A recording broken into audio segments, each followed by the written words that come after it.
We are starting all the talks today by saying happy birthday, Virgil. So I wanted to include you in that as well. Did we sing happy birthday already? We haven't yet, but Happy you can birthday to you. Happy birthday to you. Happy birthday, dear Virgil. Happy birthday to you. Wow. What are you talking about here, people?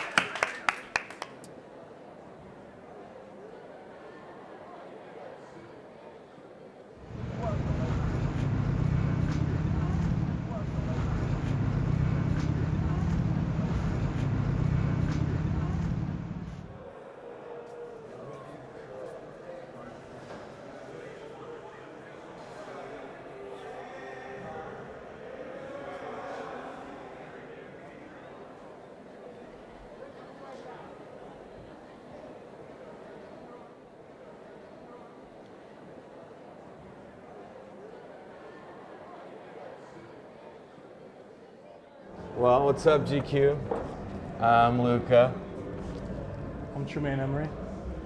and we're about to go through the. He's famous, he just has to say Luka. I gotta say my whole name. Nah. Trust me, Denim Tears rings more bells than Luka Sabbat. Ask the hood. That's the YN. You know the first thing I wanted to start with? Remember this night? Yes, and New York, at the New York store. So that was a fun night. So, V did a pop-up for his first collection at Louis at the Chrome Heart store. Of course, by the way, crazy. which is a crazy flex. And the night before, he had a really intimate dinner at the Chrome Heart store. At the It Chrome was Hearts store, fire. I'm talking like Chrome Hearts cutlery. He had made Chrome Hearts Louis Vuitton furniture, Chrome which Hearts. is upstairs. Yeah, Apron, Off-White apron. yeah. Just like the rarest shit. Shit, it's crazy. And like he had the DJ set up on these, not on these, but like On the table. on the Chrome Hearts table, he had a few of these, and then put the CDJs on top of them. DJs, there was roses, and then Y'all was DJing from the couch. Like this wasn't even like we were posted. Like that morning. What up, Anna? So that morning, that part, right? what's good, girl? That morning, he was like, we were kicking it. That afternoon, kicking it, and he was like, "Yo, man, go get records." So all those records we had, 'cause no one had vinyls. Yeah, y'all got that. Because he was like George Condo's bringing vinyl. Fire. So then he said we need vinyl. So then I went to something A Records in the Lower East Side, Oh yeah. and I bought like $1,000 worth of records. And so y'all all got those records that day? Hello, how you doing? So we got all those records that day, Fire. and those are the ones we were playing. That was a good night, man. Yeah, it was a good I night. don't even remember what we ate, but the vibes was just too good. That was crazy. These, I remember he was spray painting these, like, and it's just crazy how many things, like, people don't realize how, I don't think how hands-on he was on so much shit, like. Yeah, you know? man. It wasn't just Photoshop. I'll tell you that. But it's also crazy. Let's go peep over there. It's also crazy. Even the prototypes of the ones? ones he was, they're literally, he's there with X-Acto knife cutting things off, Yeah. pasting things back on. People also, like, don't realize how much shit was made off a text message. Like, text message was the craziest tool. WhatsApp, like. WhatsApp. Bro. Facts. The WhatsApp, like, you know how you can doodle on WhatsApp? Like, somebody can send you an image? It's like, and that's why when people be talking about, like, procrastinating and not working, or, like, talking about computer, like, this motherfucker made so much shit without a computer. Yeah, because you got the whole thing is You have the idea, bro. get like, the idea yeah. going. It's crazy. Don't wait till you get the idea going initially. This is before my time, but man, Watch the Throne, crazy. Yeah, very crazy. That's a crazy. Seeing I think the he physical. won a Grammy for that. Him and whoever else worked Yeah. on that. But yeah. Ricardo Tisci. Also, like, it was such a crazy time, right? Because, like, look at all, like, this shit, like, graphics. This is kind of, like, Tisci-esque, the Pyrex stuff, you know? Like, oh, yeah, I have the rarest. Can somebody get that for me?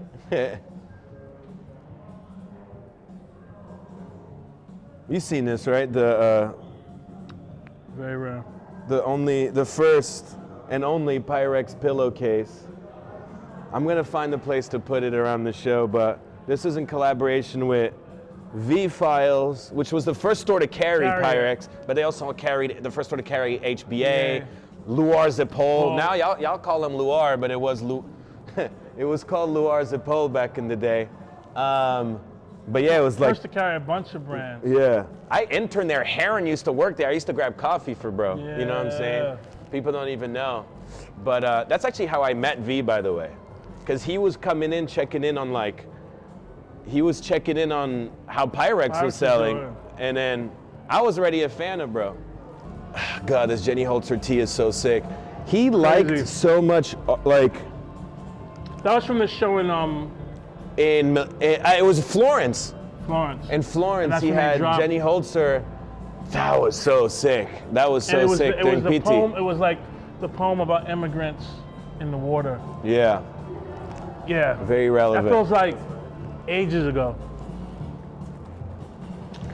Man, The rugby on the polo rugbies. polo rugbies. The Ben Trill Travis Scott, man. Ben Trill DJ sets, y'all don't even know. Can we pull these out? They be tripping and shit.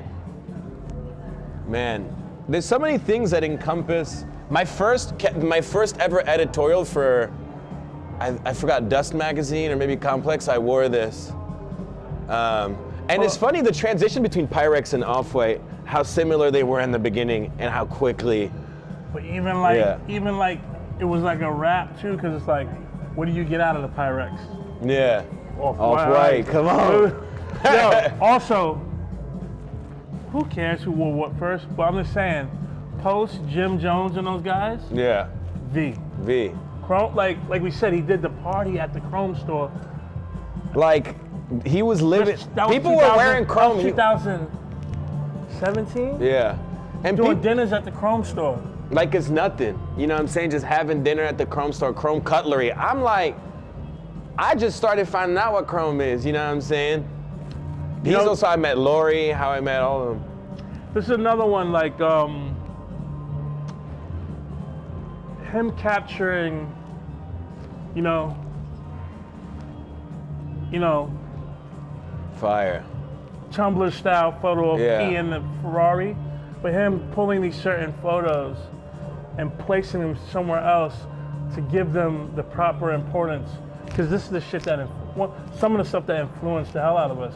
Not just his Tumblr. It might but be just- lost media to some, but like you Yeah. have to realize, like, recontextualizing shit for like the kids that might not know. Like y'all thinking we just got fly, or we just like you seen P in the Ferrari, you're like, oh shit, like I'm about to lock in. Or there's so many things P that with the purple, the purple Birkin. or the iced out Rubik's Cube. You know, his archive of clothing of like Raf and Helmut Lang, like what I loved about V2 is that he paid hella homage. Like His first art show in Japan. Mm-hmm. I was in Japan, but I was only in Japan for like a day or something. And the gallery was at Takashi Murakami's gallery, and I was so, downstairs, right? Yeah, and I was sick that it was closed. Yeah, shit's fire. I mean, if you know, you know. It's like the ad, like the billboard company. And then him making it black. So then it's just because it's like, it's something you don't pay attention in our lives, seeing these billboards all around the world. And then him just making it a black slate to get you to think about what these things represent. Yeah. These are given, this is kind of You like, drive by these in LA every day, you never think of them. And then it's all and before context. Instagram or Twitter, any of that, that was the beginning of all that. It's billboards. all context, bro. Like, y'all gotta come see this shit, like The flyers. Chrome Hearts, Off-White, traffic cones, bro. Like, stop. Wow. These records. Like these records, No Vacancy In, which was me, A-Side, and Brock's. Before even Brock was in it, me and A-Side's crew. It was a DJ crew before it was a brand. and that was the spot. Scotch, the St. James. Fire. So many parties there. So many parties there. There's too many. There was one he did at Brooklyn Mirage where Drake pulled up, and like the whole city was lit. But then also when he played Coachella, like, cause you have to think about it, like he was just DJing around the homies. He was DJing. So then when he gets like booked at a music festival, by the way, alongside like some of the biggest DJs, some of the biggest artists, you're like, wait a minute. It broke through like that. It broke through. It broke through. Like he's not just like, and he always had his USB. If there's one thing I learned from V, like he might not have his phone. The USB is a must. This Shane Oliver Mobo tee is fire. It's crazy. Everything's so connected. I know Mo Balaji since he worked at Dolce & Gabbana when I used to window shop in the early 2000s. You know what I mean? And it's just like, there's all these connections of people. You know, Shane Oliver. I remember like, I think one of the first times I hung out with Shane, I did a birthday party for my ex-girlfriend at the Chelsea Hotel so many years ago. But all these things, Virgil was the convergence of all these people. You know what I mean? He was the hundreds of people. He was the first person to like really could get everybody in the room. My first ever photo shoot was styled by Haley Woolen, shot by Kevin Amato, wearing hood by Arrow. I was 13 years old. Wow. You know, it's just like these things all interconnect. I was the face of Evian, and then I remember they paid me to do a sponsored post from one of these bottles, and I'm like, damn, they paid me to advertise my big bro shit? Like, you already know, I mean, that bitch, I was at Chiltern Firehouse holding that motherfucker like, everybody getting the bag. V getting the bag, I'm getting the bag, and we all drinking water, you know what I mean? Hydration is key. We gotta talk about one of the rarest things that's ever happened is Chief Keef and Supreme with the fucking African-American flag. Like, come on. Incredible. And that's the thing too, right? If you think about the convergence, Jurgen Taylor, the Jurgen Taylor book, Chief Keef, Supreme, Chrome Hearts, Devin, the speakers, all the people on the flyers, Louis Vuitton. No one since Andy Warhol converged popular culture and subculture like VJ. Facts. He was the community. He was the culture. Williams, Benji B. This is just too crazy. Like his own those sculptures. For now, I'll put this here right next to the LV. I think it's got to stay there, like next to the LV. It's like the same vibe, you know what I mean? That's a good place for it. Wait, what, this? Yeah. Nah, that's crazy. I ain't never seen the Damien Hirst. Yeah, they put out the collab that people slept on Canary Yellow. No way. Matt, they did hella pieces, one pieces. That's too good. Off the Jaffa flag, blacked out American flag. Black flag is crazy. Again, the convergence. Arthur Jaffa, Lawrence Weiner, who was an incredible artist that lived in the West Village. But also wore red IKEA. boots all the time. But also IKEA. And IKEA, yeah. It's like, And Louis Vuitton. there's too many levels to like how many moving parts there were for all of this to happen. Like, And think about this. Who knows when he bought that Richard Prince bag? Maybe he bought it when it came out. Maybe he bought it 5 years after it came out. But even all this Louis stuff that think about that, like to collect and learn and be influenced by Marc Jacobs, his tenure at Louis Vuitton, and then you come on the heels of that. yeah. The heels of him and Kim Jones. It's incredible. Because people forget, he was a student, you know what I'm saying? Like, he was studying all this shit, and he already knew, so like, when he got put in that position at LV, he had already did his homework. Yeah. Like, He was ready. Like I remember he told me he did his, it's documented, when he got the LV job and he was flying, he came with his whole premise of the whole Wizard of Oz thing yeah. on the flight over to Paris to meet Bernard. Like, Yeah. he had it cocked and loaded. Fire. Came to him on the plane. So fucking fire. Fuck, man, there's so much good shit. You don't even There's the understand. actual If this t-shirt. camera wasn't rolling, I would have been taking this tea. The hardest, one of the hardest, maybe the hardest box logos. Nah, that's the box logo. The Ben Trill era. The Ben Trill 40-ounce van hats. Y'all don't even know about 40 ounce van. Y'all don't want Legend. it. Y'all got to start doing your homework. I'm not even gonna lie, Yo, bro. streets on lock. By the way, if you didn't have one of these, you was the lamest nigga alive, bro. Like, if your shit didn't have the hashtag at the beginning and the end in what 2014, Team. you were cooked. Like, Nah, the bench. how you gonna have a New York hat without a hashtag, without the pound motherfucker on it? Like, that shit don't even make no sense. And that's pre-quotes. That was like people, like everything led into the next thing. Like the hashtag on Ben slept Trill, on the the Tims. quotes. Yeah, people slept on the Tims. I have actually my lovely wife. She bought me one of these for Christmas a couple Christmas ago. But then look at I need to it's- get the rest of them. It's more of like understanding The Baccarat everything. collab. The Baccarat next to the This is the one 40 we ounce have. van. Yeah. That's exactly the high and low, well, the perceived low. Because for V, it was all equal. Yeah. But by society, it's perceived high and low. The Pyrex and the Goyard. There was no such thing as high and low with V. It was all cool. Or if it wasn't cool, it wasn't cool, but there was no, this is fire because, or it's all the same, which allowed him to be able to achieve all the things that he did. Like, are you kidding me? Like, motherfuckers wasn't, they just were not. I don't even have to explain what they weren't doing, but they weren't. They weren't. He was the anti-gatekeeper, and it sucks that gatekeeping has become so like normalized these days. It's like this information is all free, and we don't own any of it. And like, it doesn't make you cool to know something that I don't. And it's not a competition. There's enough opportunities, positions, money, everything for everyone, you know? There's more than enough for More than everyone, enough. but with the mentality of like, nah, this my shit, everybody loses. You know, this mirror sculpture that he did that, you know, resembles the iPhone. You know, incredible artist too that I think people have yet to, and that's not even the concern for him to be acknowledged. What matters is how he felt about it, but incredible artist, man. Because even like those Baccarat vases came from those sculptures so he started with those sculptures. Yeah. And then took his sculpture practice and put it into the Baccarat collaboration that he got. So sick. Today I'm wearing I had to go full Virgil. I went off-white chrome, you know what I mean? I had to. Then this, you remember this vest? This is made of the mesh that they use for office chairs. It's like a super lightweight fabric. That's from the first season, right? Yeah, it's a prototype. It's like one of his first prototype. Oh, wow. I'll show you guys in a second, but peep the tag.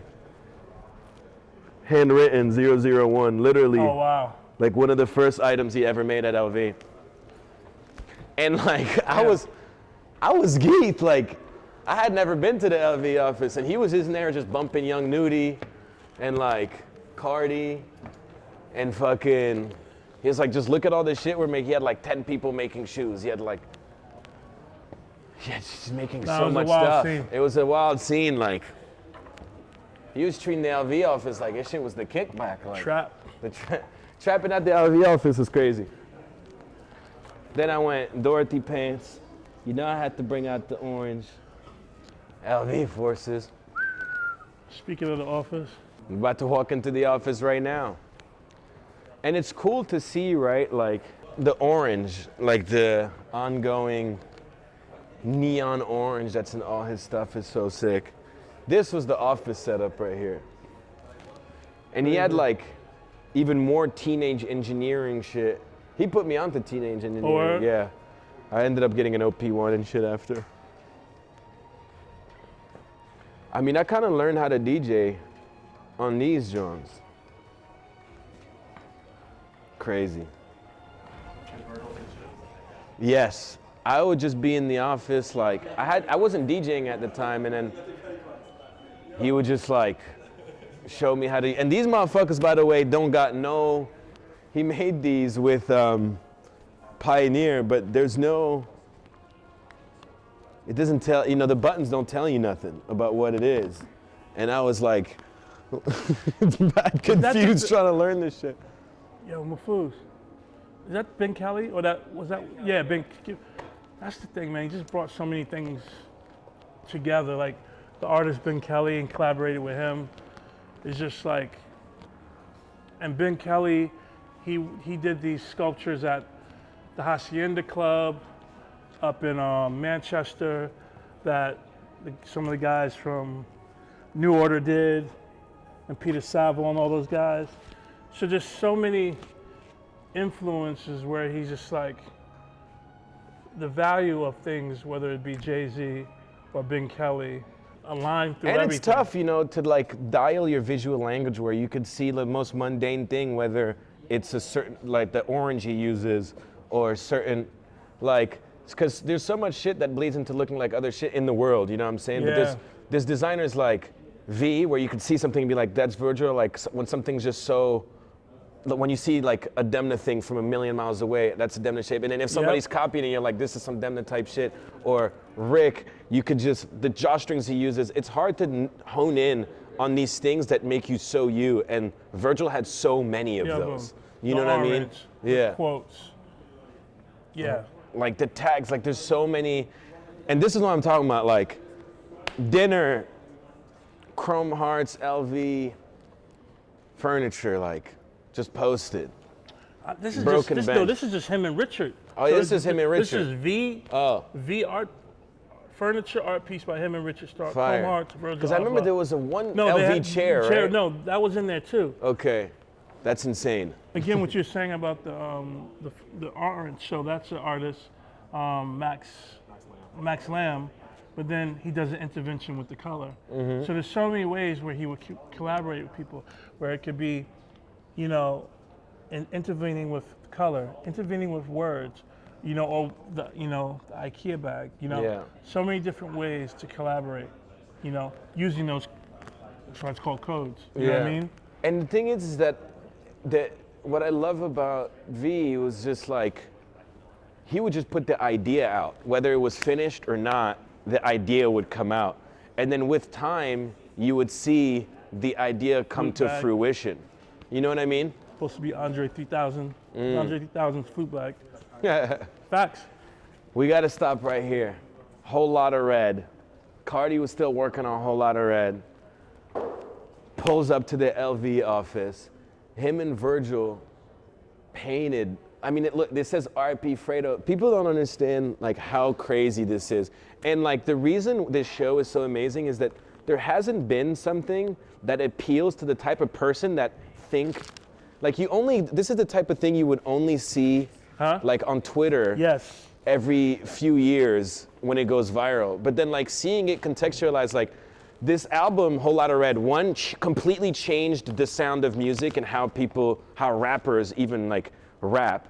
And then like Virgil being the, you know, creative director of LV, painting this shit in all red with Playboy Cardi, it's just like. There's never been that existence of that confluence of culture from where Cardi is in Atlanta to the Point Neuf office. Yeah. Like he connected the whole thing. Again, I'm gonna keep saying no one's done that since Andy Warhol, but Andy Warhol, that was his culture, which was very powerful. Yeah. And the things he was into, but no one's brought this. All these different pillars of American culture, Black culture, Yeah. European. V was shining a light on all of it and showing that all of it was equal, and not just equal, it all fed off each other. Yeah. It wasn't rap and that's over here, Yeah. and then Chrome Hearts over here. Nah, and it then was all one. Caboose over here. No, it's all together, you know. Like this is a flute case that was made one of one for Andre 3000. And yeah, so even that, it's just like this, we could do this. This talk we do, we could do it literally for 10 hours. You know, and there's just so many morsels of information, you know, and things that somehow he found time to do, and connections, genuine connections he had And that's with people. the thing with V is he was Has, just not so had. thoughtful. He was Yes. one of the most thoughtful people, and the thought into how he I thought had to about. take a picture and send it to 2000 right like you have to. now. Or- It's like the thought behind the things he makes for his friends. The thought about what the product he makes. He was just very thoughtful, which is the most thoughtful. yeah. I remember my birthday, the last birthday of mine that we hung out. We did a party and a dinner I rented out the Mercer, bottom floor. We had a dinner, and V pulls up He's like, I have a birthday gift, late birthday gift for you. So my birthday's in July, and that was September, and it was this Pan-African flag with the Louis Vuitton print. He's like, these ain't never coming out, but this is you. This is for you. You know what I mean? Just like, just me and him are David Hammond's geeks. So just him, just like, Tremaine would love this. Yeah. You know what I mean? Sneakers, bro. There wasn't a better sneaker designer, to be honest. Like, Nah. there's just too many. I mean, my favorite is low-key these. I remember when we got ours in Florence. Yeah. And he sat there. We all went after the show. He signed them all, yeah. And this is about thoughtful. On mine, he wrote "Mom Smiles," because around not too long after me and V first started hanging out, my mom passed away. So this is probably like 5 years later, and he, you know, whatever, he's giving me a sneaker, and that's what he wrote, "Mom Smiles." And he would always write. Like on these ones, he wrote James Baldwin because he knew we were both big fans of James Baldwin. Mine, he wrote Air Turbo, which was my dog's name, and I'm like, he only made my dog once at the most, so yeah, Turbo. Like, So, he remembered everything, like literally, the most about everyone. thoughtful person, man. Yeah. Thoughtful person.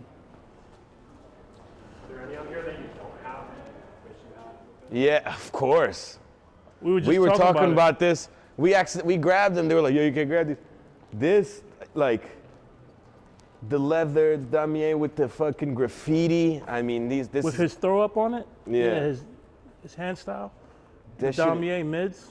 Insane. It's too crazy. They're too crazy. insane. And by the way, like we were texting the people at LV at the time trying to get these, but They didn't have a lot of sizes. they didn't have a lot of size. They didn't even have my size, and like they weren't making any more than the ones that already existed at the time. But these I definitely wish I had. That's another thing about V, which separated him from a lot of other people that had opportunities to do this. He's like Michael Jordan in the sense, like, you know, game 6, Mike is going to drop 50 and win the game. V's like, I got the Nike collab.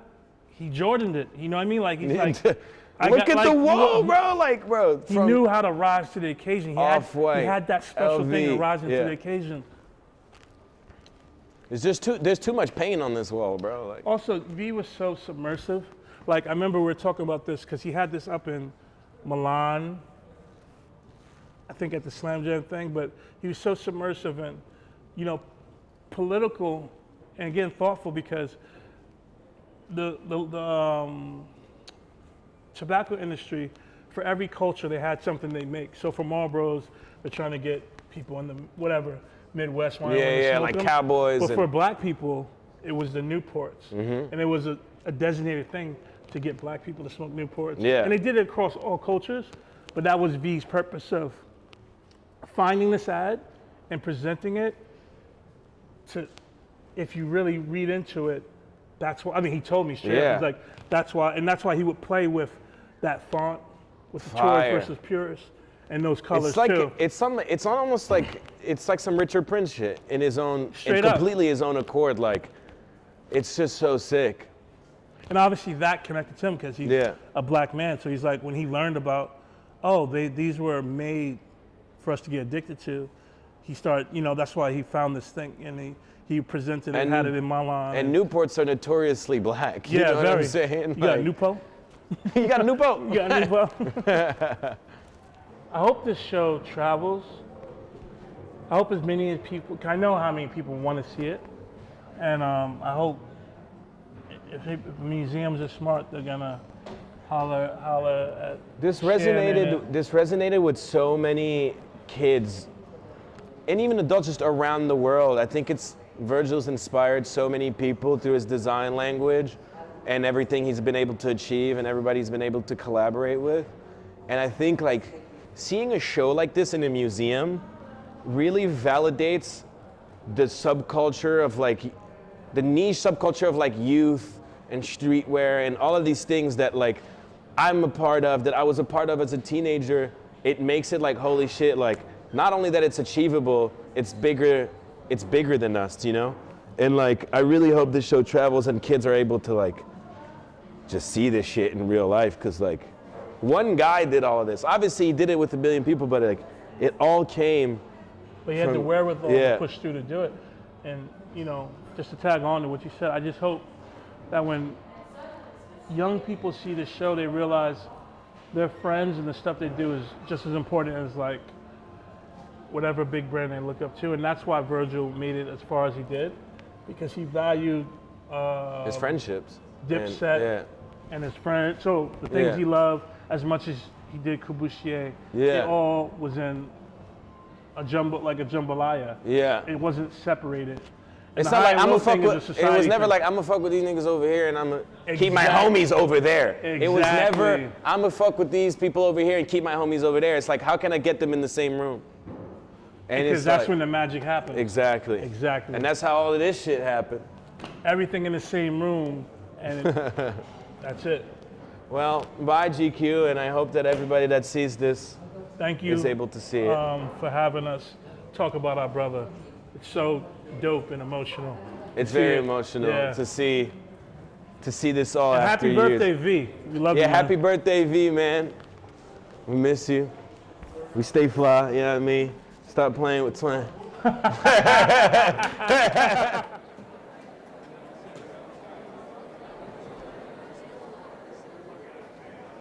Right now, I'm only interested in editing something 3% from its original form. I'm basically tired. It might be too old, but I found that I'm like, things are intriguing to me when they're like slightly edited, like these shoes.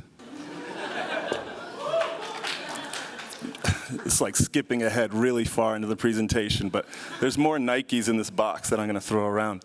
But, you know, like this is an Air Force One. Yeah, the Jordan way. But, like, essentially, I got asked to do another Air Force One. This is like a new one. But I was only interested in restraining myself and only editing it 3%, because I don't want another shoe.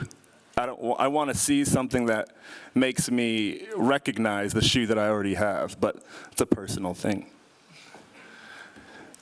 Moving down, basically, you know, Off-White, it's like basically a shorthand, like, pseudonym to remind me that I'm always just comparing two things, whether they're super dissimilar or they are actually like, you know, the same.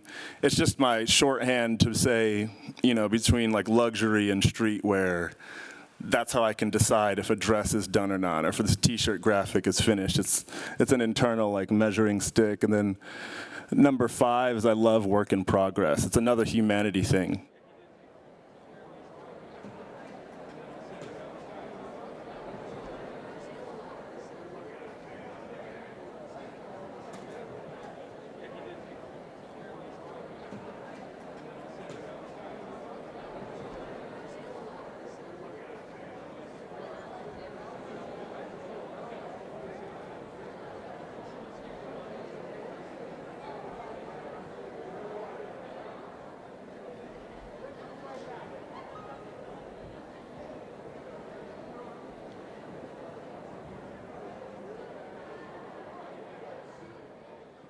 I'm GQ Samuel Hine, and I'm here with Sarah Andelman.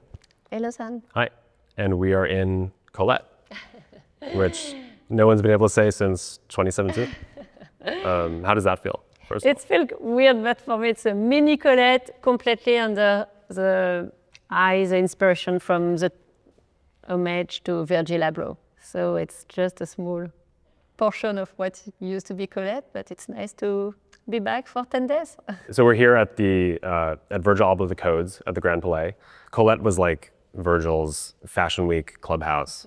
He hung out all the time, and you guys worked together over the years on a lot of his projects and collaborations. And I believe you met for the first time in early 2010s, but the first time you actually worked together was before that. And I think you're wearing the t-shirt that was a product of that. Yes, I didn't realize back then. I you know better than me for dates because I have a terrible memory. But yes, it's part of the story. I was receiving lots of proposals for the shop, and I received this email with this design proposal, and I immediately, yes, let's try, let's place an order, and that's how our store relationship and longer friendship and started. Over the years, he credited you with with really jump-starting his career in Paris. And I'm curious, what was it about him that made you think, okay, he makes a great t-shirt, let's keep working together, let's keep building, let me find ways to support this young designer through my store? Well, I think it's the same reason why I was touched by Virgil is also why he was inspired by Colette. We were a shop with fashion, streetwear, music, design, beauty. It was non-stop changing every week with new events, new exhibitions. So I think when he came to Colette at a different stage, when he was working with still as a student or still, he would find inspiration when he would realize it was never the same. He would discover some products, some talents, and I think it was a source of inspiration for him. And for me, I was open-minded, I think, like him, and curious to find designers who would propose something new, because I think it's difficult to do something new. I guess this is a good time for me to admit that I have never been to Colette before. This is my first time in Colette. So tell me about like where we are in the Colette space and sort of what the mix is that you've assembled here. I would say this space is closer to what used to be the ground floor of Colette, where we had a selection of t-shirts, books, magazines. We used to have sneakers. This time, no sneakers. Of people asking, we used to have Air de Colette candle, which was a signature, the smell of Colette. So I think people ask me regularly how to get this candle, more candles. So it's nice we could make it happen. At the ground floor, we used to have notebooks like this, objects like this. So it would be the ground floor from Colette. Right, because so that anyone could sort of walk into Colette and, if you could buy a beautiful designer dress on the second floor, or you could buy a notebook and a pencil on the first floor. Exactly. Yeah. So that's the cool part. I think where we worked with Virgil at the beginning before the development of Off-White and Louis Vuitton, and it's like we used to have at Colette. We have this young photographer Miyabe who took photographs of Virgil when he was in Paris, and it was like a latest addition. And I'm sure we will have more things. We open tomorrow, Tuesday, but people will have to come back regularly because until the last day we will add new products, and that was part of Colette's rhythm to always have last surprise on edition, to have exclusive products too, because for example, stop me if I speak too much, but we... No, please. I know that this is one of your favorites. So all the products are related to Virgil or Colette. That's the difference, of course. With Colette, we would have more different direction. You would have a lot of Virgil, but then also exactly. So also plenty of other stuff. So really a direction, a guideline. It have to. I started by looking what is still available from Virgil time, and there is Canary Yellow, which is kind of dead stock, his archive, where it goes from print to kitchen to tote bags.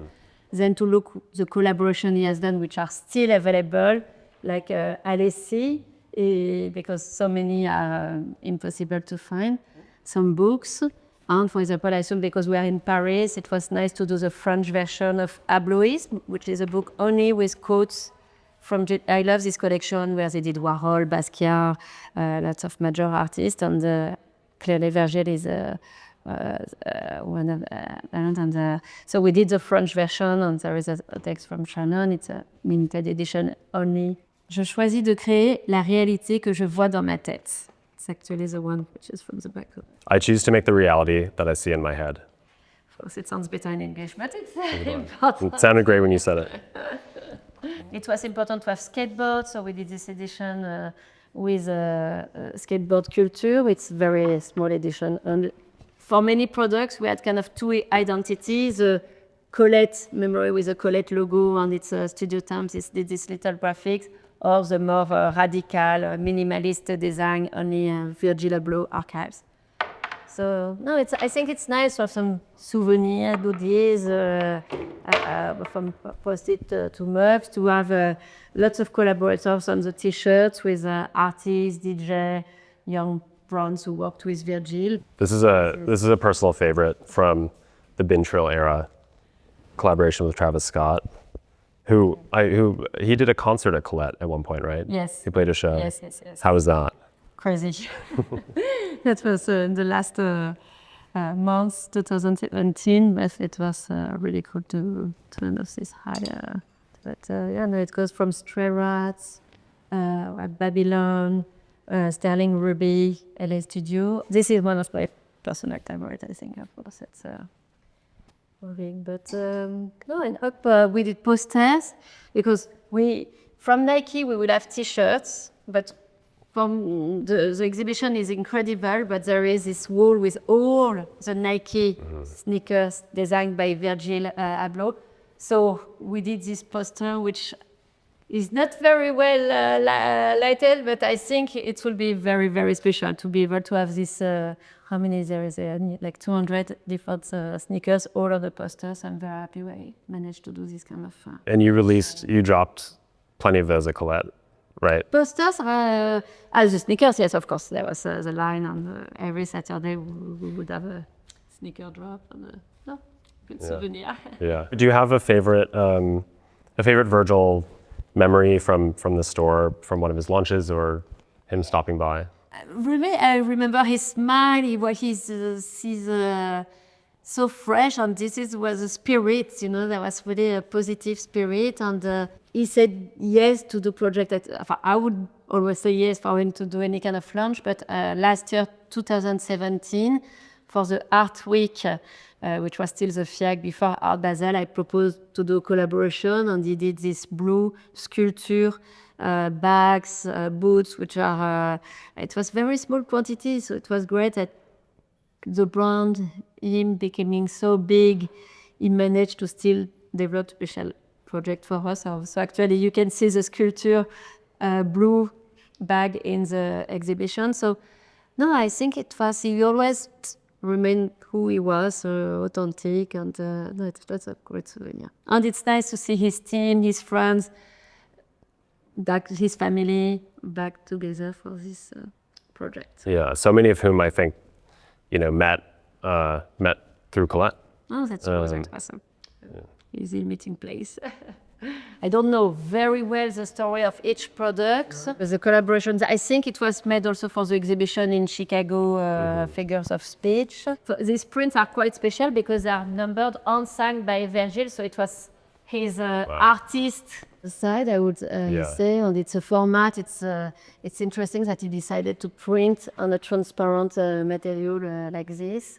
And the graffiti, this kind of was important for him. So street art, he worked a lot with Ugo Vitrani, who did this painting this morning with J1 and Tomek. Tomek worked with Virgil on many collaboration. I was asking him this morning, but did you meet with his team? And he said, no, we will do directly on WhatsApp. And so many artists, designers would say that. I was just working with Virgil directly on WhatsApp. So we did a fanzine. We will receive it later this afternoon, which was all the collaboration with Virgil's on street graffiti artists, street artists from Paris. And I think I tried to cover, his interest for music. That was quite beautiful speakers, and we'll have the radio, television radio, and playlist by Benji. A little of skate, a little of t-shirts. So I think we cover a little what Virgil liked. Yeah, and it wouldn't really be Colette without some graffiti. Yeah, exactly. Some last-minute graffiti. Exactly.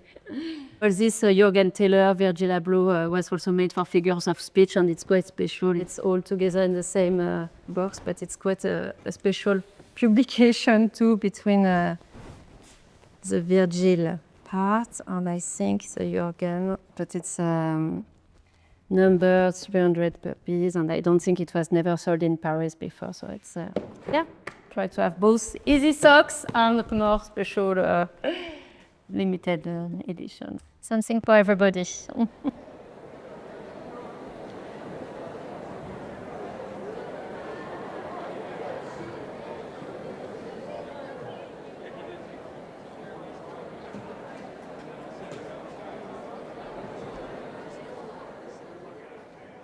Welcome everyone to Virgil Abloh The Codes. We're starting each talk today with one very simple idea, which is happy birthday, V. My name is Will Welch. I'm the editor of GQ, and I'm very happy to be here with the great Martine Rose. Hi, Martine. I don't know about great, but... Beyond fantastic and legendary Martine Stop Rose. it.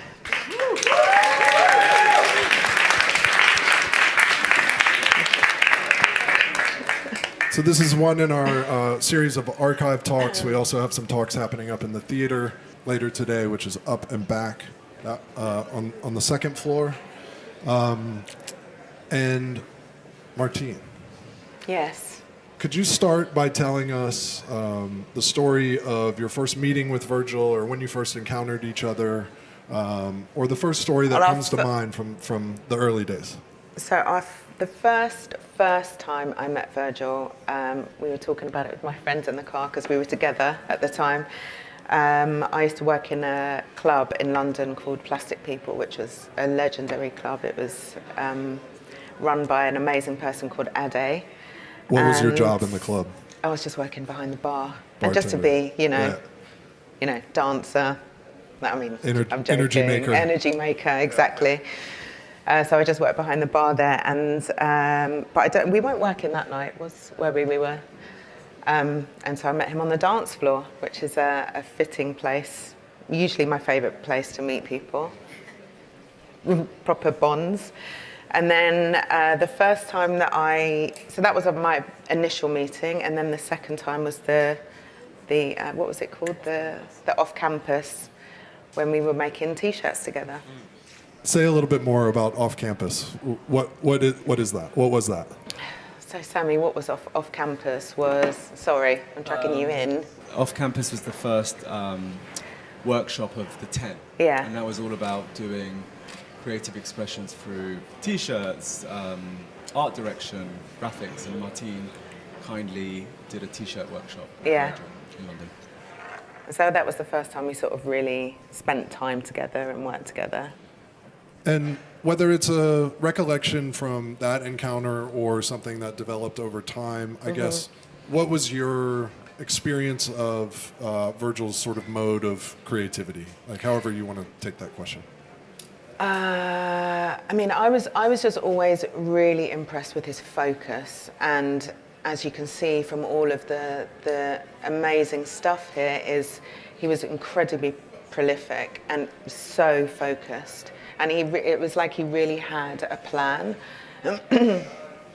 And his ability to sort of have a focus and amplify it and bring it into the cultural space was just so impressive. It was just, he was just busy in like the broadest sense of the word. Everything he did, he amplified and was incredibly focused, had amazing business acumen, and it was just quite amazing to watch. I know that both you and Virgil have a incredible understanding of art, fashion, in Virgil's case, architecture, etc. But one thing I've observed in your practice is a real connection to just people. Yeah. It always seems silly to say real people. Any person I think and hope is real. No. But just to people, can you share a little bit about your perspective on that and how that comes through your fashion design? Yeah, sure.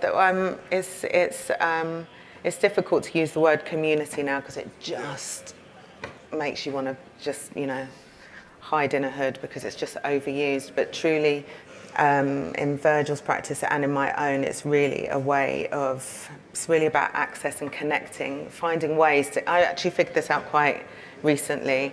I do fashion, but really it's just a way of getting close to people because I'm obsessed with people. It's just sort of a vehicle to get closer to people and to tell stories about them and to find out about them because I'm nosy as well, and I'm sure Virgil was.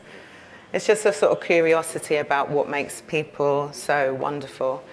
And is that closeness about the contact of one of your garments on their skin, or is it about your role and how the people who wear your clothes shape their identity? Yeah. Like what's that closeness mean? Well, it is both of those things. It is, clothing is literally the most intimate thing you can. It's as close as you can be to a person, literally.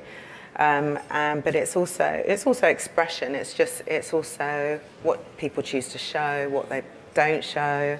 It is, what tribes they belong to. It's just you can really find out a lot through clothing. And I like that idea that through clothing we're both like expressing ourselves, but also hiding some things. yeah, exactly. This is what exactly. you do, such beautiful and surprising men's tailoring, and Thank that's you. kind of what tailoring is about, right? You're like, Yeah, sort of. broaden my shoulders, shrink my waist. Yes, exactly. Like, It is. It's about it's what you want to present to the world, and that's always really interesting.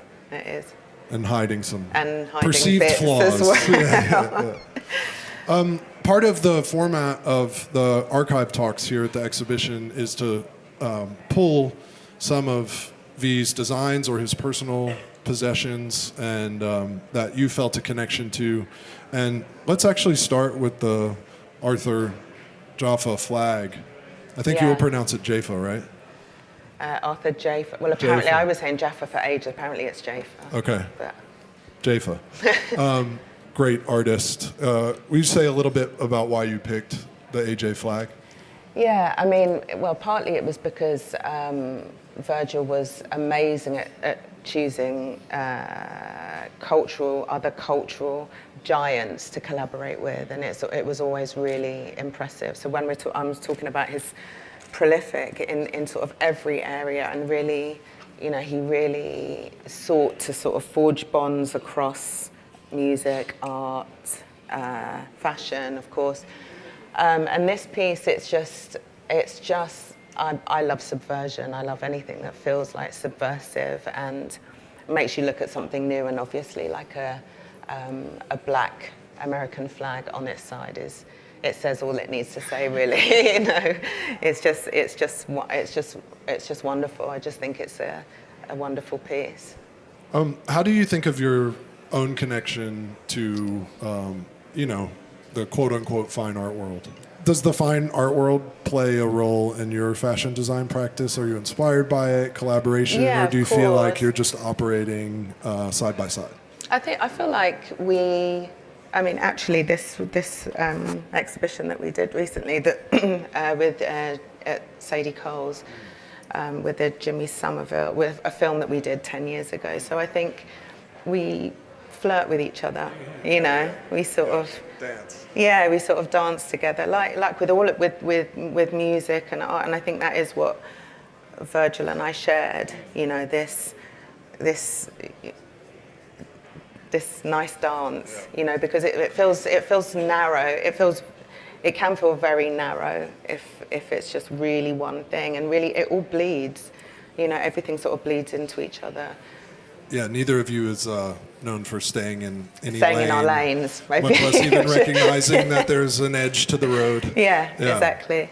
The other pieces that you selected from the show are a series of Virgil's collected some musical equipment. So there's a Supreme Akai MPC, there's an Akai reel by reel, as well as a Roland 808 sampler. And tell me a little bit about as a group. What inspired you to choose them? Well, it was really a jumping off point to talk about Virgil's interest in music and how it influenced him. And the reel to reel, there was one in my grandmother's house, so it was particularly visually, it's just such a beautiful thing. And I remember that I listened to a reel to reel recording of my brother when he was a kid singing terribly. So it was more of a jumping off point, I guess, to talk about how music as a connector, meeting him on the dance floor, which is where, honestly, I think I can hands down say I've met the most favourite people in my life. I've usually met on a dance floor. Such a place to bond and find your people. So there are numerous ways to find your people, really. And sometimes that is what you wear. You literally show your colours, and other times it's in a club, I find. There has always been this deep connection between fashion and club life. Of course. Yeah. What's that It's about, all at least for you? legendary. Yeah. And tell us a little bit about your experience in nightclubs, London, elsewhere. Like, obviously, you've already said you worked in one. Yeah, exactly. So it's always fashion. I was always a bit ambivalent about. I loved clothes. I've always loved clothes. The industry, I was always a bit ambivalent about. But music, I've never been ambivalent about. And so I was always one foot in, one foot out. So I was of the industry, that is. So I was, started my label, but I was always working in clubs and bars in the evening because it actually fed my practice. It actually, it's where I learned about the most about people. I learned about I'm going to force my kids to work in bars and clubs, basically, because I think it teaches you so much about who people are. Patience, kindness, tolerance. You also have to be able to read the room, and yeah, it wasn't a conscious decision, but it was always really feeding my practice and building it subconsciously. But I also started going clubbing when I was really young. How young, Martine? 14. Awesome. 14. I actually had my Jealous. 14th birthday in a club in Vauxhall, which I should not have been. I don't know how I got in. But yeah, it's just the sort of the heartbeat of what I do, and I think Virgil felt the same. I think we really shared that. Well, flame. Well, nice to see you. Welcome. What up, everybody? What's up, Travis? What up, man? Martine and I are talking about going out at night, nightclubs, and how that inspired her fashion design and Virgil. Can you just share any memory you have about a night where you were out with Virgil, or Virgil was DJing, or just something from the nightclub? Because that's where we left off. I started, yeah. That's and where we started. I think it was like out here. It was like kind of when I first got to Paris, like for the first time. Virgil started this DJ group called Ben Trill, and they were like, making T-shirts on a laptop, and Virgil was DJing in like the hotels and shit, hotel rooms at the time. He's like, yo, we're about to go to the club. And I was like, oh, I gotta come, so I snuck out. I went with them to the club, and it was just crazy. Like, this dude was standing on the table, he was DJing for like 8 hours. Oh my gosh, wow. And by the way, we had a whole album to work on. We said, fuck the album, we just went to the club and just went crazy. But I remember that day right there just told me, like, no matter where you at in life, it's always room to just like push things. And you never could be too far from like reality, you know what I'm saying? So that was just crazy. Yeah, and then. Say a little bit about him DJing in the hotel room before you went out and you DJ'd in the club. I mean, Virgil was just always doing something on the go, like at all times, like wherever he was at, like, I don't know, making something, working, like he was always just doing 3 things at one time. As far as your archive selections, pulling pieces from the show today, you just mentioned Ben Trill, so let's start with the La Flame Ben Trill collaboration. I had a show in New York. This really wasn't even a collab, it was just something we made because I was like an unofficial member. And so like we did a show in New York at Fool's Gold, and I don't think my DJ could make it at the time, so I needed a DJ, and so Virgil came and DJ'd, and we made these tees. Yeah, it was crazy time. I think it was like 2011 or something like that. Do you remember why the camo, the real tree style camo? Yeah, I'm from Houston, and I think at that time, that was every day I was just rocking number camo like all day. Yeah, and Virgil's like psychotic about certain shit, so I remember he pulled up one day with like a mood board of just every camo in the world. Yeah, so we just ended up there. It wasn't too crazy. You picked one. That was that. Yeah. Can we go to a second piece? Yeah, for sure. What do you want to do? Oh, yeah. We got the LV sunglasses prototype, the Riddler bag, Astro World. Your call. Yeah, them glasses is fire. I remember I was working on Utopia, and like it's like these glasses, even from like people that, indigenous people or people that's like trapped in the snow, they wear these glasses. And Virgil cooked these up at the time. And I think I did like the Forbes cover at one time, and he just gave them to me. It was just rare because that was my first Forbes cover. I used to be broke as hell. And somehow I got on the Forbes cover, so it was just dope. You got on a Forbes cover in Louis Vuitton prototypes that never got made. That's the way to do impressive, it. yeah. That's the way to do it. I would love to hear each of you reflect a little bit about your, obviously, upstairs there's, I think, help me out guys, 300 sneakers, Nikes. Wow. 300 Nikes that Virgil designed in a very short window of time. Oh my God. Martine, you mentioned how prolific Yeah. V was and is. You guys both also have your own Nikes. Can you just talk a little bit either about your own practice or what you've seen looking at V's work, or Travis and Martine, you guys seeing what each other has done? So the first one, it was the 10. Was 10 the first one?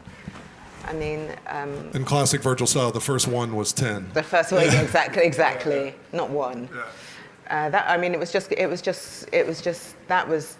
It just blew up, obviously, because it was just subverting the classics. And I just thought that was just really amazing place to start. You know, when you collaborate with Nike, you take their 10 icons and then you flip it on its head.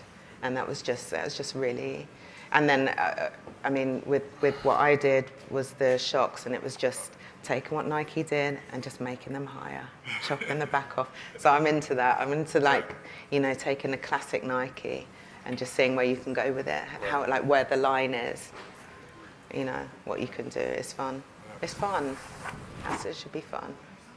Trav, we did a midnight walkthrough of the space last night, and you were taking in the sneaker wall. Oh, man. What were your reflections? It's a lot of fucking shoes.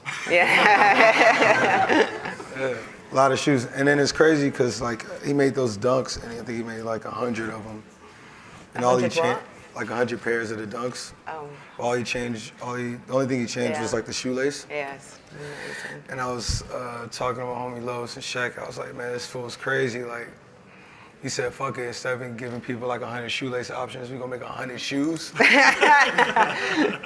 It's like, what the fuck? Okay. Yeah. And also just on the go and not thinking too hard. I was looking at this one boot he made, right? And I remember I was trying to get my signature to get low, like a soccer, boot or something. And I seen he said instead of chopping off the cleat, he just put a plastic bottom under it. Yeah. And said, fuck it, let's Great. go. It's like problem solving. Yeah. Quickly. Design as problem solving. Yeah, quick problem solving Yeah. too. Yeah. It's also a sort of a sense of humour, I think. I think there's a sense of humour, and that is always something that I find appealing. You know what I mean? Just a little joke. Yeah, I find in Virgil's work sometimes things were so conceptual and so like raw. Yeah, And yeah. and other times it's like Travis said, fuck really it. light. Smack Yeah, it, problem exactly. solve, Yeah, and done. put it out. Yeah. Travis, can you talk a little bit about your own approach to sneaker design, whether it connects to V or just how you've been doing it? I think everything is within storyline, right? I've been connected to certain styles of sneakers from that brand since I was a kid. And I just think it's finishing the stories and ideas that I had when I was a kid, and bringing some of the color palettes that I seen around when I was growing up, a lot of unforeign colors and real roughhouse design, right? I'm from where it's the woods and mad dirt and shit. See the camo. Yeah. So it's just that element of actual wear and tear that I try to take that. I really want people to, wear the stuff I make on a daily basis. I like putting product into the real world and it's used every day, not just a piece that can be put on once a month or once a year. Yeah. So that's my everyday goal, to cater to people's everyday lives and just enhance it. Yeah. Let's go to the Riddler bag that you selected, which is, I believe, season 6, show 6 from Virgil's Louis Vuitton run. And I think if Foos is around, this was the COVID show, Amen Break, which was presented on video. Wow. Trav, why did you select this piece? Man, I pulled up to the offices on him at the time, and I think he was working on this collection. This is at Pont Neuf here in Paris, Yeah, Louis yeah. Vuitton office. Yeah. You know, Virgil's had that office like lit, man, at all times. Like shit was going up. Like, you know what I'm saying? It was when he was there, it was just a different type of vibe. You know what I'm saying? Yeah. I remember I walked in and I was like looking at, and I tripped over this bag right here. I was so turned. Like fell down? Nah, Like, how big of a trip? I ain't fall. Styled Stumble. it out. Yeah. Stumble. Styled it out. I was still fresh. Man. Yeah. A Paris stumble. Yeah. But I remember I tripped over it, and then I looked at it, I was like, yo, what the fuck is this? You know? And then I think at first I had like a big ass question mark on the back. I'm like, what? Then he just put it on. I think he like wore it the whole time I was there. And I just couldn't keep my eyes off the bag. I'm like a bag guy, like I love bags and shit. Yeah, this dude is just random at all times. Yeah, I walking into the Grand Palais today had a very just inspiring and emotional moment. Seeing the Question Everything flag that Virgil created flying here in Paris is like so moving, and I think for me there's a rhyme between Question Everything flag and this bag. I also want to take a quick break to acknowledge Virgil's family, who I just spotted behind Travis. Let's give it up. So nice to have you guys here. Thank you so much. It's an honor. Should we do the season 7 invite? Yeah, I mean, actually, this is just a funny story. This literally has nothing to do with nothing. This is more personal to me. I remember when this came to my crib, which is like one of the other shows. My kids fucked these cups up so bad. They're actually paper cups. Yeah. Louis Vuitton paper cups. Yeah, and they thought they were like something you could put candy in. Yeah, of course. Stormy went to town on these things. And I was so depressed. And so basically I stole my homie David's invite. That's the only story with this. It was just a whole thing. It's like a kid's thing, you know what I'm saying? But yeah, that's it really. I was just reflecting on there's a connection between what you were saying about like the sneakers you made are made for people to just wear and wear out. And just before you arrived, Martine and I were talking about clothes that are inspired just by people in the nightclubs rather than this idea of like capital F fashion. And I think your kids trashing Paper your cups. season 7 paper cups Yeah. is right That's in a line sort with of all that. Perfect irony. Yeah. I feel like we should can we take a question from the Sure, the audience? Sure. Who's got, somebody yell out a question for me, I'll say it into the mic. How did your relationship change with Virgil when you started doing more of the stuff that he was doing, like with the creative direction, whether it's come from sneakers or... So the question was for, bless you, Martine. Thank you. Question was for Travis. As you got more and more into design, which is like more and more into a practice that Virgil had, how did your relationship with V evolve? I don't think I think our relationship just stayed the same since I was a kid. I think we always just been at a high level of creativity. It's just more about response and just, you know, inspiration. Usually we worked on an iPhone. This guy did majority of shit on a phone and a laptop, but, you know, like this shirt was made on the iPhone. You know what I'm saying? All right, let's do the Virgil design Astro World shirt. Yeah, right. Go for it. Yeah. I mean, yeah. Classic. This is just, it's kind of like kind of lamest terms, it was an Astro TV. But it was just special because it was an album that meant a lot to me. And yeah, we came up with this idea, well, he came up with this idea and just texted to me. I think he just made it on the phone. What part of the idea was his? Like the layout, or because you already had the raging figurine, right? Yeah. I mean, it's just, I won't say it's like easier than said than done. I just think it's more just putting it together, Right. you know? Yeah, everything is within, like, I feel like we always just built off each other, but, you know, somebody's gonna walk it through the finish line. Yeah. That's just usually what he does. Yeah. You know what I'm saying? I love this idea. Like when I said earlier, I called the Ben Trill shirt a collaboration, and you're like, it wasn't a collaboration. It just We just got work made. together. Yeah. And that's yeah. the same as this, right? You guys have this evolving Relationship. friendship, conversation, music, fashion, design, whatever. You're working on something, and he just hits you with the design, and y'all run the T, and now we're in the Grand Palais. Yeah, I think when it gets to collaboration sounds so like business Formal. heavy. Yeah. Yeah, you just work. Yeah, just make stuff. Making stuff. I think that was one of the, just going back to the phone, you're saying that you were, one of the nicest things to come out since Virgil's passing was all of those text messages. Yeah. I just thought that was so beautiful. You could see how he connected with people. He was prolific at that as well.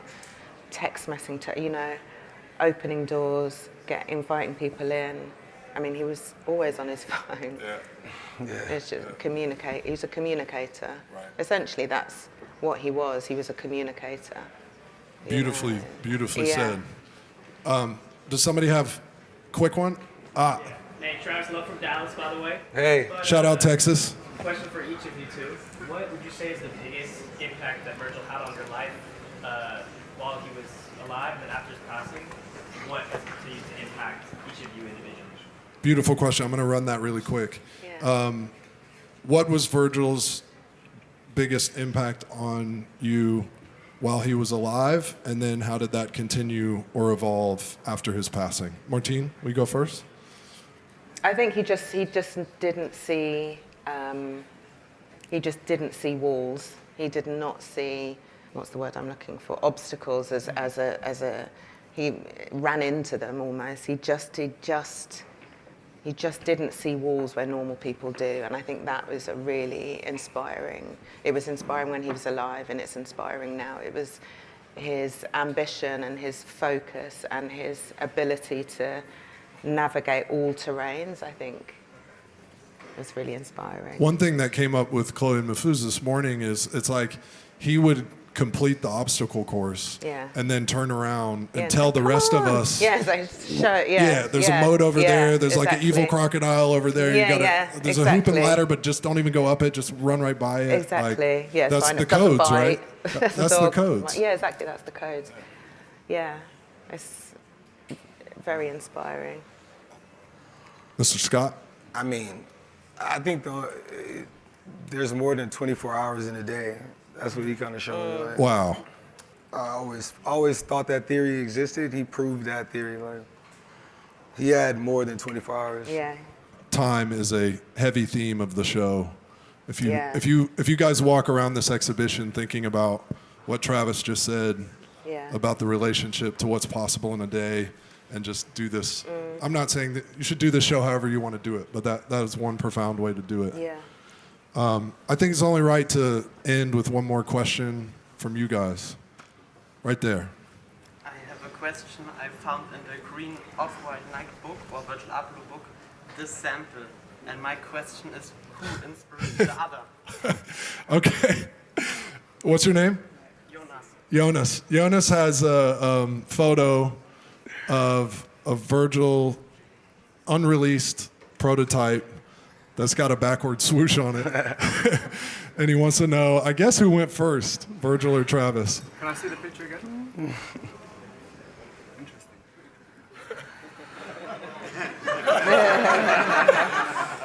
Jonas didn't come to play, Travis. Can I save you guys on this one? That picture is from an artist called Jim Joe. And that's a Jim Joe sketch of a swoosh. It's not Virgil. No, it's one of the collaborators of Virgil's and Trav's, and it was just an artistic expression. Okay. So it wasn't first on who's first, it was just part of the exploration. That's what I think, but I mean, I was gonna say, like, I really didn't know, you know what I'm saying? But even to the backward swoosh, when I went into creating the shoes, I was there, it was just more of like, I've seen it this way my whole life. I just proposed the question if it could happen. Yeah. It ended up happening, and I worked in design. It wasn't like, I'd seen it multiple times, but, it could happen within the brains alike. Like Jim Joe is amazing artist. He's like one of my really good friends. So I wouldn't be surprised if it was up there in the world, and I probably like seen it and it inspired me. But I feel like that's just what good things do in the world, sometimes. So yeah. Okay, thank you. Iterative.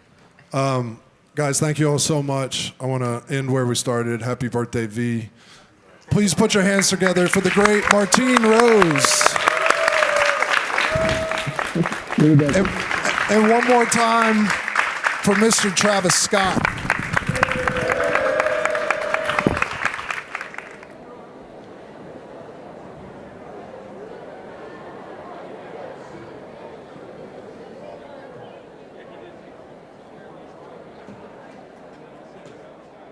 I'm GT Samuel Hine, Hi, I'm Leo Gamboa from Levi's. and we're here at Virgil Abloh the Codes at the Grand Palais in Paris, and we're going to do an archive talk on this Off-White Levi's collection from 2016. Before we get into it, Leo, you are in the business of collaborations, so I imagine Virgil and his work influenced you at some point or intersected with your work. What is your relationship to Virgil and what he did? I mean, Virgil to me is just one of the most amazing disruptors of the industry. He was really able to blur the lines of high fashion, music, art, streetwear, design, and really implement his point of view onto product in a really, really, really modernized way for the culture and also for the community. And I think that without him, and also his generosity and his openness to young talent, I think was super impactful and meaningful for everyone else that's coming up in the industry, because there's no one like him that was able to have conversations with so many different brands at the highest level to the lowest level. And from what I'm seeing, he just treated everyone equally. And I think that's one of the most beautiful things about Virgil.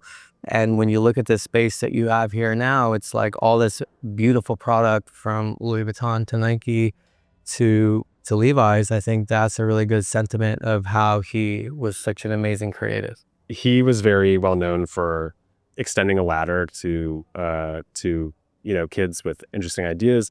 But in 2016, when he did this collaboration with Levi's, like he was almost one of those kids who Levi's kind of opened the door to their archive into their brand and their expertise. He had just founded Off-White, and so I remember when this came out, it was just a big deal. It was kind of a stamp of approval from an iconic American brand, to the sort of radical, disruptive ideas that Virgil had. Do you remember when this dropped and like what was your reaction to it when you saw it?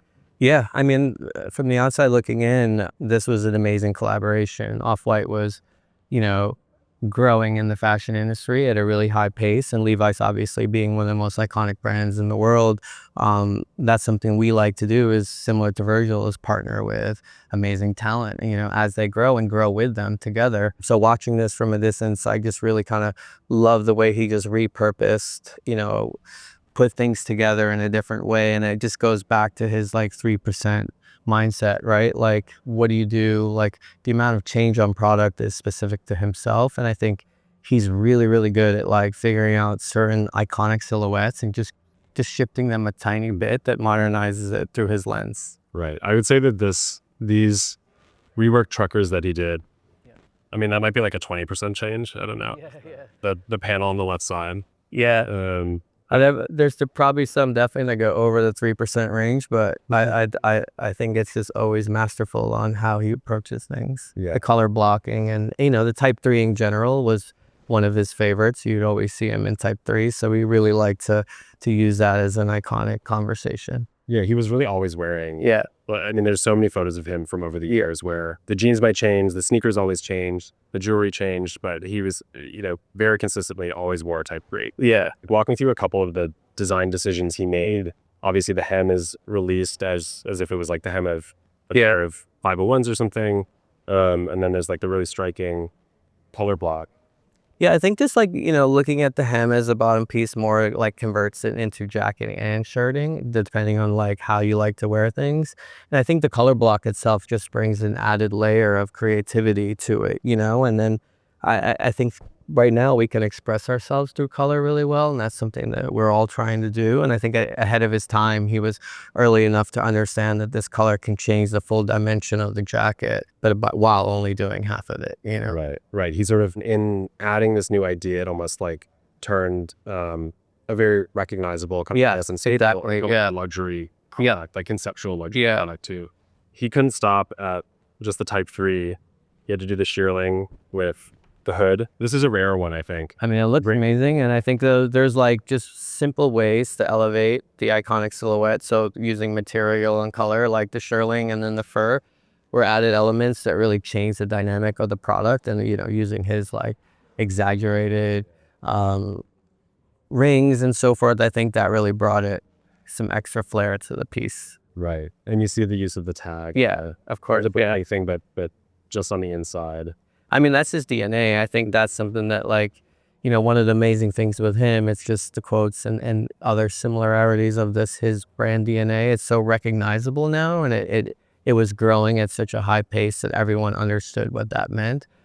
So I think that's a key element for the collaboration. And then we have to talk about the parka. Yeah, real showstopper. This is a lot of zetting. Yeah, it's a lot. But it's a really beautiful piece. We did hear that a lot of people were asking for this and wearing this piece, and I think it takes, it's a strong visual representation of denim. And I think that's something that he did really well, as far as like not only just expanding from the iconic Type 3 into other silhouettes that kind of bring a little bit more volume to the collection. So Virgil does this in 2016. I think in a big way, it puts him even more on the map than he already was. And then in the ensuing years, he builds Off-White into, one of the biggest luxury streetwear brands in the world. He is appointed to Louis Vuitton. Through it all, he keeps wearing Levi's. Yeah, and he started customizing a lot of his own Levi's too.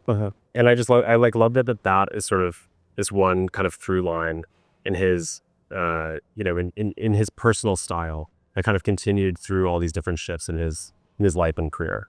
Yeah, I mean, I think one of the most beautiful things about Levi's product is it's just timeless, iconic design. And when I just, to your point earlier, just imagining him in so many videos, interviews, photographs wearing the Type 3, that's that uniformal recognition that I think he started to build within Levi's itself, and that created such an organic connection between ourselves and Virgil. So, I'm wearing a similar jacket to that today, and this jacket is, this will never go out of style. This is one of the most amazing blank canvases for design and art and culture that the world has. So we're so blessed and passionate to have him choose one of our products for his everyday uniform. And just zooming out a little bit, what makes a good collaboration? You've been doing this for a long time.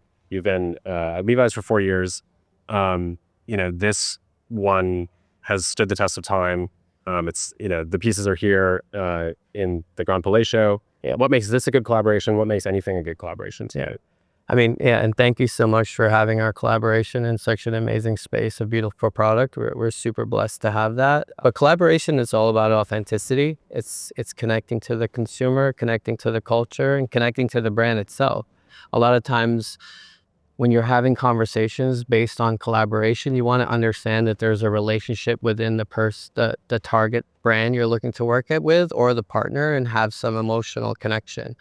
So I like to say to a partner, like, what's your favorite Levi's? Like, do you have a story about Levi's? Like, tell me something about yourself. The market is very saturated. So us at Levi's, it's not about having opportunity, it's about executing the right opportunity. So that's why we're very selective on who we work with. To have pieces like this sit in such an amazing archive many years later, that's part of the goal of us as a brand, to create product that's timeless and lasts forever. Do you wish you had bought these when you had the chance? Maybe they'll let me borrow it after the show.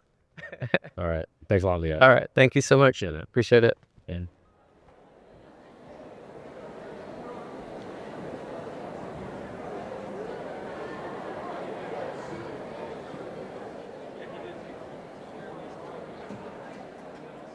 Welcome to Virgil Abloh The Codes. I think there's only one way to start the day, which is happy birthday, V. Happy birthday, V. My name's Will. I'm the editor of GQ, and I'm very happy to be here with Chloe and Mahfouz Sultan, the founders of Clock Studio and the curators of the exhibition today. Hi, guys. Hi. Hi. What's up? For starters, can you guys just tell us, actually, let's start with how you first encountered, met, began working with Virgil. We met Virgil in 2015, so about 10 years ago. And I was working at the Museum of Modern Art, and we commissioned him to do a musical performance as part of a Yoko Ono exhibition there. Mahfouz and I were partners at the time as well, and I think we ended up, the performance we commissioned him for was like this 4 a.m. thing at the museum with him and Yoko. And after the performance, we were going up in the elevator with V, and Mahfouz had just gotten into architecture grad school. And of course, we both looked up to V quite a bit. You as an aspiring architect, given V's background in architecture. And we're sort of one of those like innumerable stories of Virgil giving his phone number out to younger people that he had just met. Yeah. I mean, for context, the green room in MoMA, when there are events on the same floor as the C-suite, like the conference room, I think ends up being the green room. And you worked on that floor, and I was going up. He and I were both going up the elevator together at 5 a.m. And so I think he was just kind of like, you didn't come with me, so like, who are you and why are you in the elevator? Like, we're in the elevator opposite me. And then we started talking. Then he gave me his number. And then we started working together maybe a few years later. Basel. But he was always, oh yeah, that's a good Switzerland, one, sorry. Basel, yeah. Mahfouz and V also ran into each other at Herzog and de Meuron in Basel. So a exact similar situation, right? Mahfouz was working there. Virgil was visiting to talk about a project with them, and Virgil saw Fouz and again was like, wait, what are you doing here? Why are we the two only black guys in this architecture office in Basel? Well, I actually got mistaken for him. Right. Because I was working at the office and he was visiting to talk to them about a project. And I guess, I went into work that morning, and I keep in mind at the time, like, my head was shaved. I was wearing off-white tees, and like I was like wearing things that like he would wear, and I had a pair of the 10s on a lot, the Air Maxes, and so when I went into work, one of the people that I worked for, was like, what were you doing this morning? Like, what was going on? And I was like, I was here. And they were like, no, it's cool. I mean, if you weren't feeling good or you had something to do, you can tell me, like, it's cool. This is a chill office. And I was like, no, I swear to God, I got here at like 7 a.m. I've been here working all morning. So I thought we were having like a kind of like a semi-racist kind of exchange. So I was getting worked up because I was like, I've been here all day. And he was like, all right, that's cool. That's cool. And I guess what I didn't know is that Virgil, also with bald head and off-white tee and 10s, had brunch with a bunch of people at this hotel, this sort of like fancy hotel in Basel. And I guess he saw the back of Virgil's head, and he thought it was me instead of work. And I was still confused. And then we ran into each other in the courtyard. And then, I think at that time I was an intern in effect. But he was with one of the partners of the office, and he was like, do you know Mahfouz? Oh man, Mahfouz is the most important guy in my crew, and he talked me up crazy to the partner in the office, and so the partner didn't want to tell him that I was an intern. So then he started talking me up crazy. So they had this kind of like mutually escalating thing in which my like level of importance. You're the greatest architect of all time. Yeah, exactly. Like by the end of it, I was like Mies van der Rohe in the exchange, and then he left, and then they moved me the next day onto Prada and onto like a bunch of other stuff that I probably otherwise would not have been moved on to. At that point, you guys didn't know each other that well. No, we were just like acquaintances, texting. Telltale Virgil moments where he co-signs someone to help them out just because he's such a generous guy. Yeah. Based on vibes. Based on vibes. Yeah. So can you guys share a little bit about your practice and company Clocks? How it works between the two of you, and then how you came to work more formally with Virgil? Yes. So Clocks is our little duo.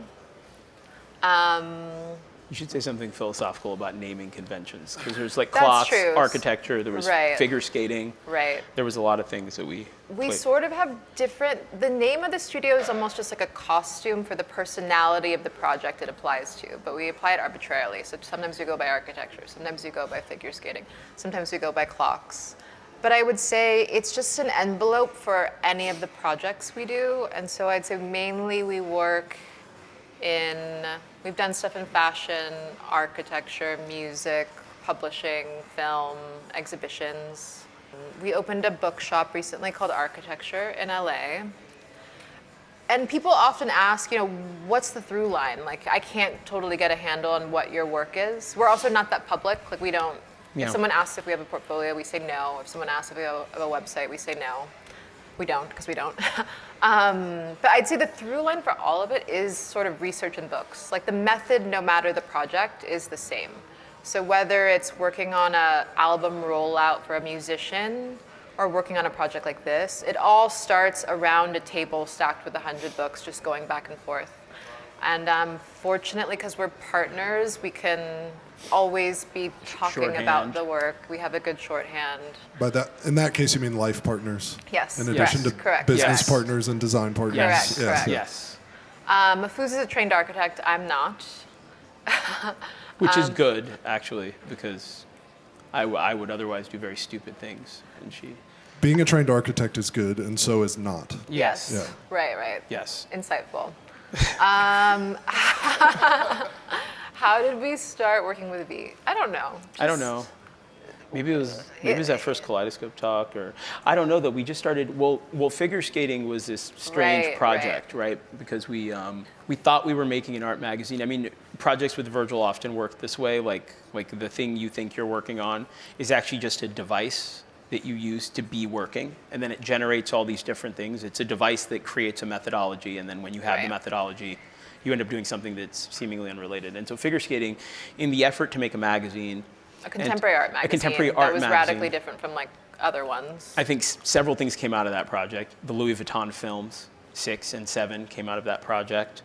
A lot of the ways we were talking about art and black art, and how to show black art, sort of, he migrated it into like the Louis Vuitton ecosystem.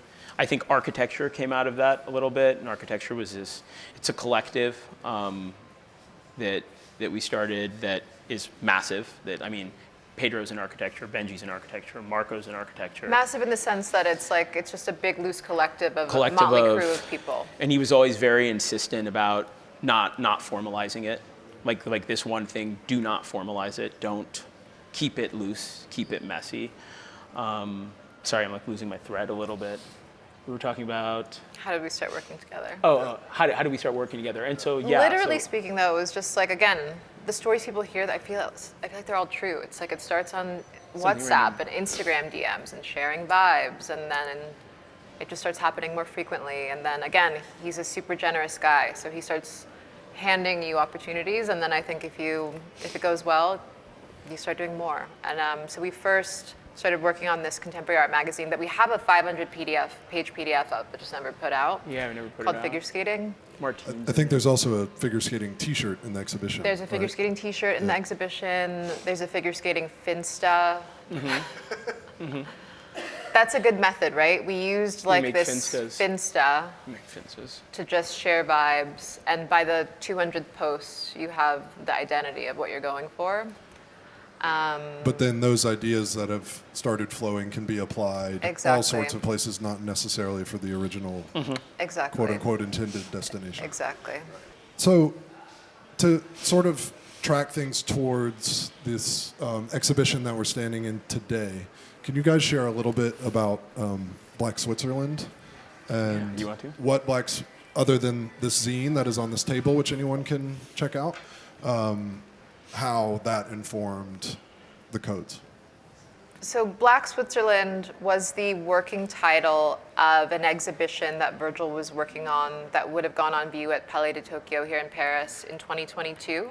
Yes, with Hugo Vitrani. Hugo Vitrani is the curator. It would have taken over the whole museum.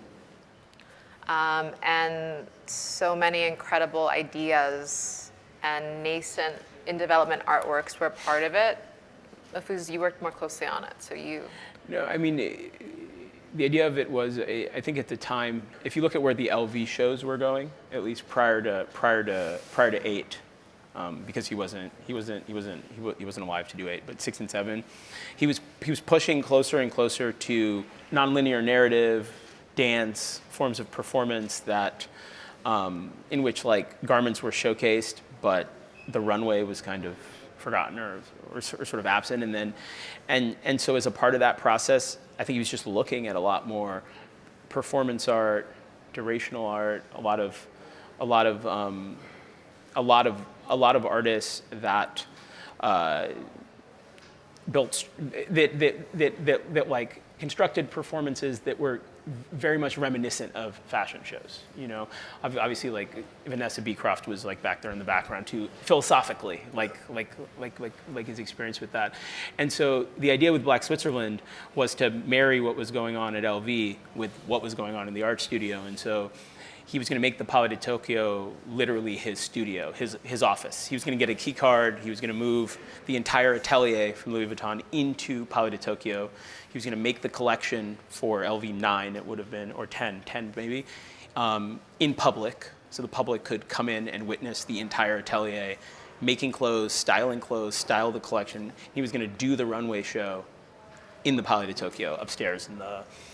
And so the different set elements in Black Switzerland were like exploded fragments of the office. So like the DJ table in Pont Neuf was in the gallery. The Pont Neuf being LV's headquarters. Yeah. Overlooking the bridge. Yeah. Various like fragments from different things. And so that concept of architectural fragments, I think, was something we were talking about a lot. And like how to stage things that walk the line between artworks and product. To what extent do they need something conceptual, or to what extent do they need something maximal? To what extent is the white box inadequate for like that bag? You know, these are just questions that were raised. Sorry, I'm like filibustering. Yeah, and I think in the wall text for this show, we talk about how one of the through lines in Virgil's work is this obsession with sort of decoding the actual underlying governing dynamics of how something works and commenting on it critically, right? Like revealing, in fashion, he revealed so much about how fashion really works, like through his work, not accepting some of the fictions that people take for granted about it. And so similar approach, I think, to this museum show. Really, a lot of what he had planned was intended to question what museums are, question what offices are, question what studios are, what happens when you transport a studio like the LV Men's Atelier to an environment like the museum. How is it similar? How is it different? Or even in the boring ways, right. Security protocols. How do you key card in? How do you deal with bathrooms? Working how do you deal in public with versus working in private, because of course Virgil was so public with a lot of his process and breadcrumbs that he'd leave for everybody. What does it mean when you make the whole studio public in that way? What does it mean when you envelop it in an institution like Palais de Tokyo? Or take LV7, shorthand for Amen Break, which was the film that was, because this was COVID era, so it was the film that was for Louis Vuitton Men's Spring Summer 2022. With Jizza and Saul Williams. Right, Saul Williams. It's showing in the theater up there sometimes. You guys would talk a lot about how like, isn't every film a fashion film? Right, like every film, there's costume and that's a big part of the film. Or films like A Single Man, Tom Ford, where it's that collision of fashion and cinema is like top, right? It's supreme. Mm-hmm. So in Amen Break, there's no catwalk, there's no runway. And we remember during the making of the film, like I think that was a really stressful thing for some people. The idea that we're gonna show a collection for the first time to a public and there's no runway. But again, there was that questioning of like, he'd always like drop stuff in like 50-person group chats, like what really is a fashion show? And I think people would be like, what? But that poking at the underlying definitions of these mediums that people accept have to be a certain way was a big part of what he did. And so I think to your question about what did we bring into the show, the codes, that's part of why it's called the codes, sort of looking at how Virgil was obsessed with the underlying codes or rules of the game of certain spaces, looking at how he would then take them, alter them, re-encode them in his own ways. Some of the concepts that were in development for Black Switzerland are very much here today. So we are standing on the Barcelona pavilion is sort of deconstructed, abstracted, made squishy, and rendered here today. They're on this side, the shelving, correct me if I'm wrong, but is a reference to OMA and Rim Koolhaus. Is that correct? The shelving, Vitra.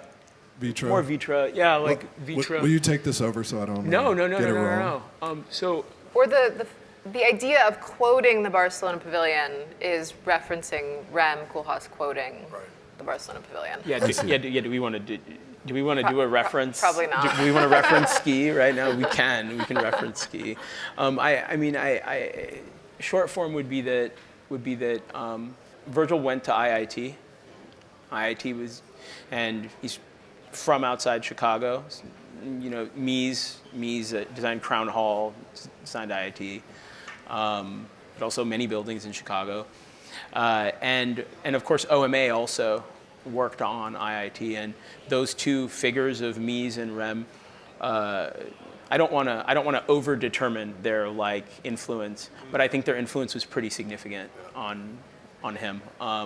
Particularly like Rem in terms of how he thought about branding, how he thought about the relationship between architecture and advertising, buildings as advertisements, thought about architecture in the expanded field, like outside buildings, what that can look like, publications, exhibitions, garments, his work with Prada. So Virgil's very influenced by that, and there's a dialogue that runs with the Barcelona Pavilion that, forgive me if this is elaborate, but I'm not over-interpreting. I'm just literally, there's a dialogue that runs with the Barcelona Pavilion from Mies to Rem, who himself quoted it several times in works. It's a thing Rem returns to Virgil, who quotes it a lot, but skewed through Rem. The early Off-White campaigns were shot there. There are set elements and architectural elements in the shows that are pulled from Miesian, kind of like Miesian language, but it's skewed through Rem. It's almost like Virgil sees partially through Rem and partially through rap, which is like the cartooniness and the, right? And so that was something that we thought about a lot because one, by coincidence, the footprint of the gallery, the footprint of the ground floor of the gallery is very, very close to the footprint of the actual Barcelona Pavilion. We felt like that was a nice cosmic coincidence. And so we felt like it was like, meant to be. Yeah, we felt like it was Virgil or something. Yeah, exactly. But it was really important to him, and he thought about that building a lot. LV6 in the film, it's a mix of the Barcelona Pavilion and the Seagram's building, in the that museum in Berlin. Neue National Gallery. Neue National Gallery, and so all of these things were there, and I think they became important context for us because I think how he thought about those things as a DJ, as someone that thought about those things from within rap culture, as a fashion designer, he had a very unique skew or perspective on those things. And so we felt like they really contextualize and frame a lot of the work very, very well. The work looks right in that palette. It looks right, you know what I mean? It's like, there's a Miesian column, but it's too big. It's made from wood you can buy at Home Depot for nothing, right? That's the aesthetic. And if you visit some of the stores that he worked on with OMA, with Samir Bantal, that aesthetic is very much there too, right? Like cheap materials, construction materials, something that's supposed to be stone is carpet, something that's supposed to be carpet is wood, right? That kind of language. I don't know if that answered the question, and so there are a lot of quotes. So while that wasn't a part of Black Switzerland, Pont-Neuf, for example, his music studio, design studio, he basically set up a music studio in the middle of the atelier at Louis Vuitton. And so music was playing all the time. He was DJing, he was making mixes. And so there was this cross-pollination between what was happening in music, what was happening with his music practice and what was happening, with the shows. So when you guys go upstairs, where are we? Right that way. Yeah, just here is a recreation right of that way. what Mafusa's calling Pont Neuf, which is Virgil's office inside the Louis Vuitton atelier. So his DJ equipment is there. The table that used to the sit table next to was him just with like friends that. working Yeah. is there with some of the same friends working there today. So let's talk a little bit about how you guys then, you created this framework here in the space about how you filled it up. So since Virgil passed, the estate has been working on properly archiving everything that he had in studios around the world. I would like to hear you guys tell me about it, but I believe, in some ways this show is the first expression, a drawing from the archive that has been created like at the highest level with proper archiving. Right, so Shannon Abloh, Virgil's life partner, wife, partner of over 20 years, she's the steward of all of these amazing projects around Virgil's legacy. And she sort of quietly and privately, mainly with Adi Savendran initially. Adi is Virgil's longtime right-hand man, most encyclopedic knowledge of Virgil ever. He doesn't like the spotlight, but he's here and he's amazing. Yeah, so Shannon, led by Shannon, along with Adi and a team of archivists in the Midwest, spent years sort of quietly cataloging all of these objects that Virgil thankfully kept from the time he was a teenager, up until he was 41. And so Virgil kept his own collections. He's like an obsessive researcher, right? So he himself has like a museum-worthy collection of fashion, the vinyl records, fashion is magazines, books. Everything. And then thankfully, he almost kept everything he worked on. So the archive has hotel napkins, Chateau Marmont hotel napkin with a sketch that one day turned into Look 47 in this collection over here. He kept so many of his prototypes. He would print out his PDFs, so like thousands and thousands of PDFs of ideas. So I think up to now, Shannon and co have cataloged 20,000 objects. And so this year we started working on formalizing Virgil Abloh Archive as something that could be a public institution, that could be the organization that is sort of the hub of all of these projects that celebrate Virgil's legacy as a designer and an artist. So this exhibition is the first chapter of that, I think. And this exhibition is definitely through the lens of the archive. So right now we're sitting in something that's designed intentionally to not feel like a traditional exhibition with things on white plinths and 3 paintings on the wall. But this space that we're all talking in right now is intentionally designed to evoke an archive, right? Things are densely displayed on the shelves. Things are the dimensions of pallet racks and U-line storage, but they're much more nicely designed, compliments of Mahfouz and Michael Abel-Dang. I don't know, maybe U-line is better. U-line is pretty sick. They're differently designed. Yeah, they're differently designed. Debatable which is chicer. Yeah, I think U-line is better. But right, this is sort of the first public chapter, and I would say, I just want to shout out, dozens and dozens of people worked on this project. So many again, people. We're all led by our fearless leader, Shannon, but so many of the collaborators that we worked with over so many years came together to place objects in the show, participate in programming. I think the fact that it was in Paris, which everyone knows is Virgil's second home, the city where so much of his creative life unfolded, made it really meaningful for people to come together and do it here. So there's a lot more to come, more exhibitions, publications, research programs, residencies, all of that. But really the goal, I think V cared so much about sharing his codes, ensuring that anyone could learn from what he did, ensuring that anyone could build upon what he did. And so the archive isn't intended to be this closed thing, it's intended to be this open thing that anyone from any walk of life can access and use as a resource. And so it's grounded in that generosity and transparency that was so important to V, I think.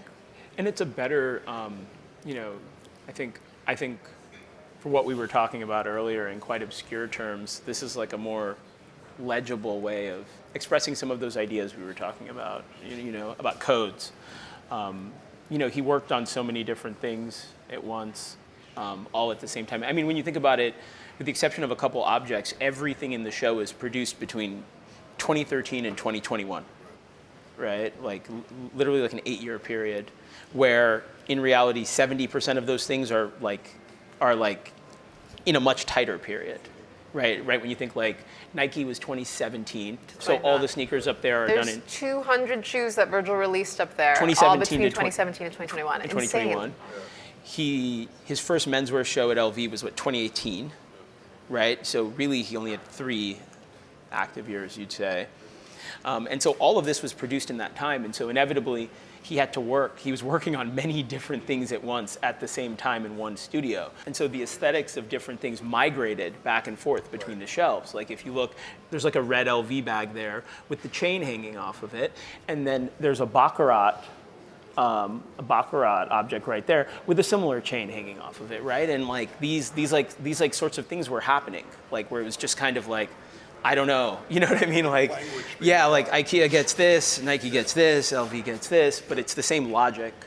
And so seeing it all together, I think helps understand a little bit, helps us better understand how he worked, whereas certain objects in isolation maybe don't tell the same story. There's 700 objects traveled over from Virgil Abloh Archive.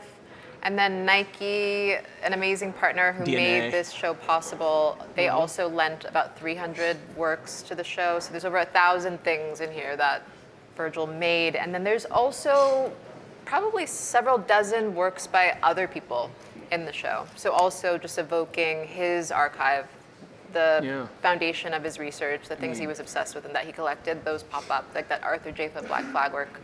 Beautiful is right there. There's some sterling ruby pieces, right? These are Jeff Koons bags for LV. The Richard Prince LV bag with the joke paintings.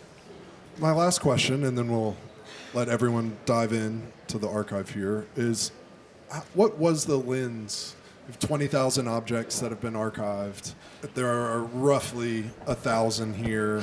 You know, you're looking at Nike, Louis Vuitton, Off-White, Baccarat, Evian, personal collections, things he made under no umbrella other than he made stuff. Would you guys just say a little bit about the sliver that you sliced off for the Grand Palais here? We really have to come up with a good answer for this because people are asking. And I feel like we've failed so far. Almost going section by section. Like the front of the show, there's a vitrine with his notebooks, meaning like a literal notebook, and then his hard drives and laptops. So we picked those because, again, Virgil kept everything. And like the digital media and digital storage is as important as the physical. Sorry, go ahead. No, I just love the hard drive with his Gmail on it. Yeah, exactly. It might be still active. Yeah. The opening plinth, we're like, what are the 4 or 5 archetypal Virgil objects? So that's the logic of that. I would say the logic of that section, the Barcelona Pavilion fragment, we provisionally considered a lot of his most significant works across several mediums so that they'd be in conversation in one space. And then that 40-foot vitrine rack over there is primarily t-shirts. One thing we talk about a lot is like, if you just analyze one of Virgil's t-shirts, it's sort of out of context because he really worked, he probably designed thousands of t-shirts and it's like this multi-year investigation of the t-shirt as an archetype. So it makes sense to put several of them together to sort of see that logic play out over years. Some of this stuff was chosen really rigorously, and some of it was like just a vibe.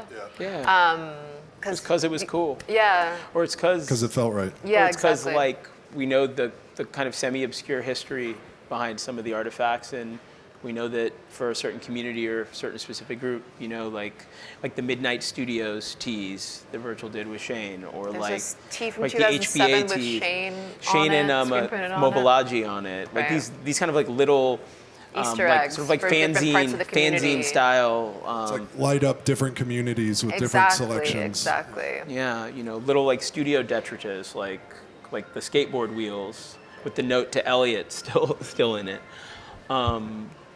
Honneuf, because so much of his own musical equipment, stuff he designed plus his own collection was in that music studio, in the LB studio, we thought we should just transport that whole thing here. And then again, that 50-foot wall of every Nike shoe he released. I think the Nike collaboration, the Nike partnership was one of the things he was most proud of. And so it makes sense to show that in its entirety. I like what you were saying about vibe, because I think with Virgil, when the work was really, really exceptional, it didn't break down into kind of academic description, or it couldn't be like atomized or analyzed that way. It was just this weird kind of reference heavy, code heavy vibe. It was just like a thing, right? Like LV felt like that for me, where like it was just kind of a cloud of energy around it. You know what I mean? Your editor's letter, I actually think. Yeah. How you explain Virgil is this like, I don't want to butcher what you said because you wrote it so beautifully, but he's almost like this field effect, this energy thing. Exactly. And that's who he was as a person, and then also that's sometimes how the best work like unfolded, just this field effect of energy, not necessarily this step by step thing. And some of it is based around people, like the communities that he'd sort of build these very large collectives to execute projects that even sometimes fewer people could execute. You know what I mean? You know, there'd be like 8 people working on the music. Nobody needs a 50-person group chat or to be productive. Exactly. Or like you'd think you're the only stylist, and then you look over your shoulder and there are 2 kids, and he's like, there are 3 stylists. You know? And those two bye. are Like bye. Right. And those 2 are like 17 years old and have never styled a show. And so the exhibition has a little bit of that energy to it too. A little bit of that collective culture, like our friends who know, and then we also have friends who have things that he didn't have, like Luka. Luka has a Pyrex pillowcase that only like 4 people have.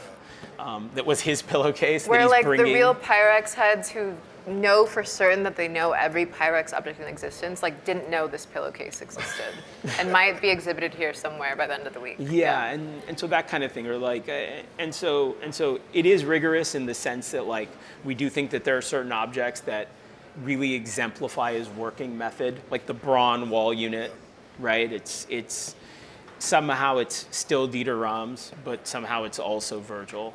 And somehow it's also Houston, chopped and screwed, slab culture, because he's car like, culture. How can you look at Chrome as just an exemplar of European modernism in an age after rap, where rap became the most dominant cultural force, maybe, of the modern era? Or the grid chairs. So good. The gradient so chairs. Many of them. I remember there's like 28, I think, in the archive, and Foos was like, bring all of them. I was like, I think we can bring like 7. No, they're amazing. Just bring them all. They're so good. Well, let us just take the opportunity to welcome you all here today. Chloe Sultan, Mahfouz Sultan. I wish my last name was Sultan. Will Welch. The best last name of all time. Will Sultan is cold. And yeah, enjoy. Get lost. Thank Happy you so birthday, much. V. Happy birthday, Thanks, everybody. Thank you, guys. Yalla.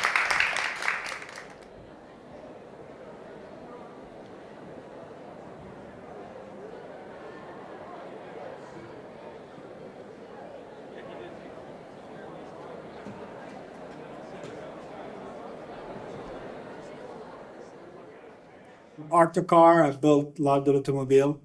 I'm just passionate about everything creative and design. So cars are one of my favorite passion, not the only one. It's funny because I met Virgil in you met people in your life and then you met them properly. This is how it happened with Virgil. I met him at the first, in a context with other friends. And it was like a beautiful moment, but it was also a moment that was not concentrated about him and I. And I had the chance to meet him again properly through a friend that was with him, and Virgil wanted to, that's like, I don't have the exact day and year, but that's like long time ago, and Paris was not the same Paris as now, and it wasn't during Fashion Week. So Virgil we were way younger, and Virgil wanted to have fun and listen to hip hop on a Tuesday night. I don't know if it's a Tuesday or Wednesday night. And back in the days, we were not having that many clubs around this circle, this area, which you would be able to go out and listen to hip hop. And I wasn't a club guy. So my friend called me and goes, yo, I'm with this guy who I think you met today or a few days ago, and he wants to listen to hip hop tonight. I'm like, the only place that we can listen to hip hop right now, it's in my car. I was like, pull up, just say. So I pull up and it was Virgil. I was like, yo, we just met. Like, where can we go to have some rap? I was like, in my car. And I had the car with only 2 seats. It was a Mercedes SLS. And so then we sit in the car, and the first song I played was Walk Off Like a Flame. Everyone's like, let's do it. So we just ride around Paris listening to rap music together, and we instantly became friends, just connected to the music, nothing else. And my English was very bad back in the day. And the only thing that I appreciate, and I will always remember, it's how Virgil was not making any effort to try to understand me, but it was making me feel comfortable with my bad accent and my bad English that was worse than how I'm talking today. I couldn't have one full sentence properly, but we will understand each other just because of the same common passion, which was at that time the music. Virgil wasn't calling me and be like, let's show me the city. Virgil knew the city. He was curious enough and open-minded enough to know what's good. So our friendship was more about how we're gonna hang the way that I feel home. Honestly, it was not even a discussion, it was just like natural. So he had great taste. He would like good food, he would like good bread. So it was more about how can we just hang properly? And we will do that all around the world we were together. Because I had the chance to spend time with him, like in New York, in Milan, in LA, in Chicago. So we just wanted to make sure that we're gonna get to the right place to enjoy the right place. So it was just about how can we be spending a good time between the ride or the walks that we will have around the city. But of course, when we ride, most important, the good music. Yeah. And we can have ride for hours without even talking to each other, just because I will be doing my thing, he will be doing his thing. And he will, as you know, he will be a huge WhatsApp guy. So he will just keep fixing his stuff while we were just riding. Sometimes he will not even put his head up because it was like this, but the music was in the ear and the surrounding was Paris, which is, it was a very influential city for him. I would say at the beginning, Virgil would sit in a lot of cars with me, couldn't care which car is which car. Honestly, he had an appreciation of the shape of the cars. And what I'm talking about is like over a decade ago. And Virgil wasn't like, oh, this is that Ferrari and this is that Volkswagen. It was more about like we're going somewhere. And me, I was about, I want to drive this, I want to experience that. His curiosity will make him understand what it is. Sometimes even without asking questions, because he will look at the reaction of the people. He will look at the reaction of the passionate people that we will look at the car when we park, or like Virgil will see through that there is something going on, and then he will understand, and he will be, wait a minute, what it was that car that had only 2 seats, and so I will explain him. It's like everything. I'm not born knowing cars. I had to cultivate myself with my surrounding, with my work, and he also learned it himself step by step. So he would come back from travel and he would know things about cars that sometimes myself will not be even interested by. And he will tell me like, yo, this one, you heard about this car, whatever. I was like, where do you see this? And that was the beautiful part of it. We officially not had one product together out. We had few discussions 3 times, but it was not our priority. We were more about we just doing what we have to do daily, and we'll see when is the right time, and maybe it will come out or maybe not. My favorite memory is the surprise that Virgil will have for you. Means you guys said that you guys gonna go for dinner, and it's like a Tuesday night after work. So after work for us was always meaning minimum 10 p.m. And then we just want to have a bite and go home to sleep. But of course, you will have a surprise, and we will bring you 10 good friends that appear out of nowhere one by one. And those are my favorite memories with Virgil, because I'm more about eating face to face and go home. And Virgil too, but most of the time Virgil was like, oh, it's this friend coming and this other friend coming. And then you ended up having a table of 20 great people and all different, but there will be one. So those are my favorite memories with Virgil, because I would be not able to do that. And Virgil was, like he shows, we'll have a lot of different style and a lot of different people in his shows, different environments, but they would all be one.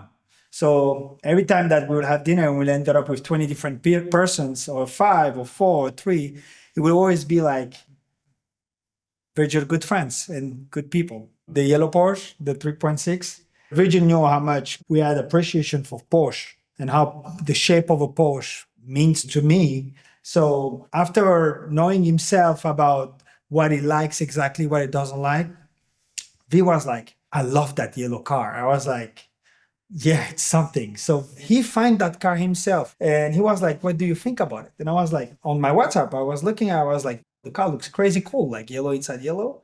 And he was like, I'm going to get it. So he got the car and the car arrived in Paris. And the car arrived in Paris and I was like, what you going to do with that car? And he goes, I don't know. I just bought it to have it. I was like, okay, cool. He was like, can I bring it to your office? I was like, okay. So I was here with a friend of ours, Mahfouz, and we were like waiting for him to come. And it was like, I pull up to your office. I leave my office.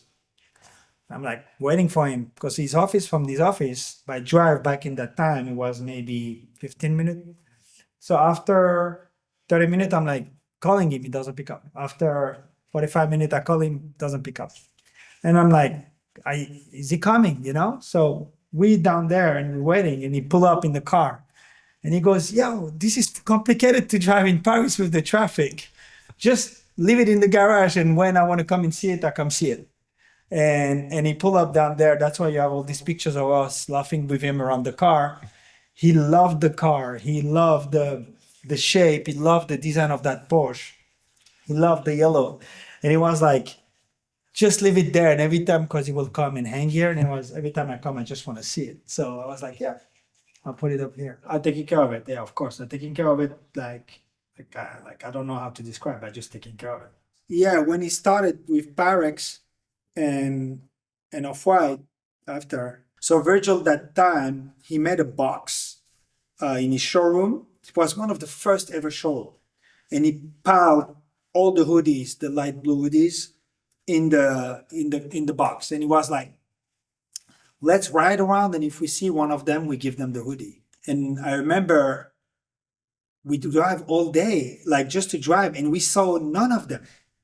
And we were frustrated because we wanted to give, I mean, especially Virgil wanted to give those hoodies to his friends. Like, even if he didn't know them well, he was like very attached to it. And we drive all day, we didn't saw them. At some point we saw them, they were at the corner of Colette, like walking by. And I remember I stopped. He went out, he took the box and he started to give them. And I had the car in the back honking at me like, I was like, yeah, you gotta wait.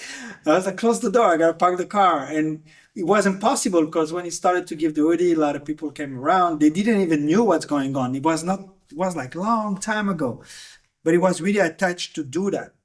So he didn't give all of them, and he gave 2 in that time. And that's something that it always inspired me to be like him on this, because he did that. I was with him all day, and I remember he couldn't tell me like, okay, let's go and we do something else. He was like, we need to find those guys. And we were driving around to find them, and obviously they were where we are the most of the time, but we wasn't there that day. So when we ended up seeing them in the corner, we're like, of course. And he was so happy because it was the beginning of everything. Paris was his favorite, like for real. He every year he had his, as much as us, he had his favorite places. He probably was very inspired by driving all around the city but also walking around the city. He will meet people. He will get inspired.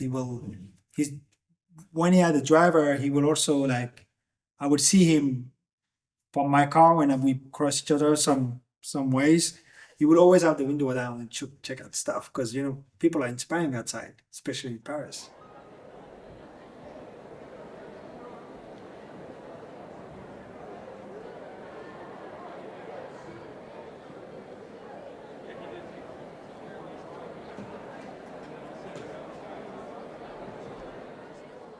I'm Will. I'm the editor of GQ, and very excited to be here with Benji B.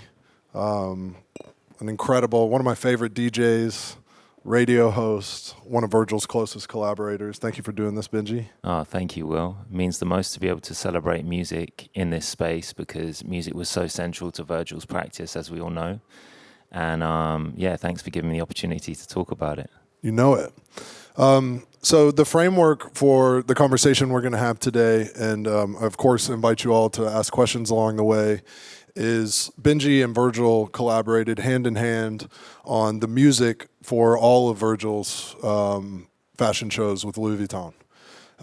So Benji is going to talk us through each show, a little bit about the specifics of that show, but also about his relationship to Virgil and his view of Virgil's incredibly dynamic and multi-layered practice that we've been exploring all day today. So Benji, for starters, will you just tell us how you and Virgil met and how you first began like something approaching working together?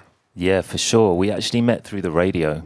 Virgil was a sort of weekly listener to my radio show that I've had for a long time in the UK on the BBC. And he used to listen to it every week and he'd write in. I think we're even talking about like MySpace days back in those days. And so he might even, I don't know this for a fact, but he might even have reached out around that time. We got to reactivate your MySpace and go into the, yeah, exactly. See what's going on in the messages. But he came. I've run a monthly club night in London for 18 years. It's not really monthly anymore, but it was solidly for at least 10 of those 18. And Virgil just used to pull up. When he'd travel, you know, with the artists that he was working with at the time, he'd pull up and make sure that he could pop into a tiny little club that we did called Gramophone. We used to do Deviation at Gramophone. We first met by him coming through Deviation and us talking, and it was a conversation that started then and literally never stopped. I mean, it went through us working on records together, him inviting me to go and work on some very big albums, and then, you know, a musical conversation that started then never stopped. Right until 2021, and it continues today. Given that at first you guys had less time physically together, can you just share a little bit about how you would share music or share conversation around music? Like what form did that take? I mean, it was always, I feel like Virgil invented WhatsApp. like anyone. Zuckerberg owes him billions. Yeah, anyone that's in this room that knows Virgil or ever had any kind of conversation with him knows that he was the first person to really start doing all work via WhatsApp. And, you know, just side note before we get going, recently in April, I did the thing where you smash your phone and you go to get it replaced or whatever, right? And it was all backed up to the cloud, and then I got the new phone, and when I downloaded it, long story short, I lost all my WhatsApps. And I realized at that moment that it was like the only thing I cared about was our conversations. And not really only from a sentimental or nostalgic point of view, but from a work point of view. Because to your point, all of our work was in there. If anyone asked me for a PDF or a narrative about Aim and Break, or someone wanted a flyer or some music project that we worked on, I would literally just have to go and search in there, and it was almost like a history of all our work. So losing that was seismic, but that's an easy way of explaining that. Because it was literally the files, not just the conversation. Everything. Yeah. Like, I mean, a normal day would be creating stuff just for it to exist and then find out where it's going to go. So there's untold projects that we have that didn't have a home, that some of them would end up landing in a home, and some of them would end up landing on massive projects, and some of them would just be for fun. And we'd explore random projects. He'd say, okay, drum machines, and then we'd just go into all drum machine music, or, you know, we'd really talk every single day.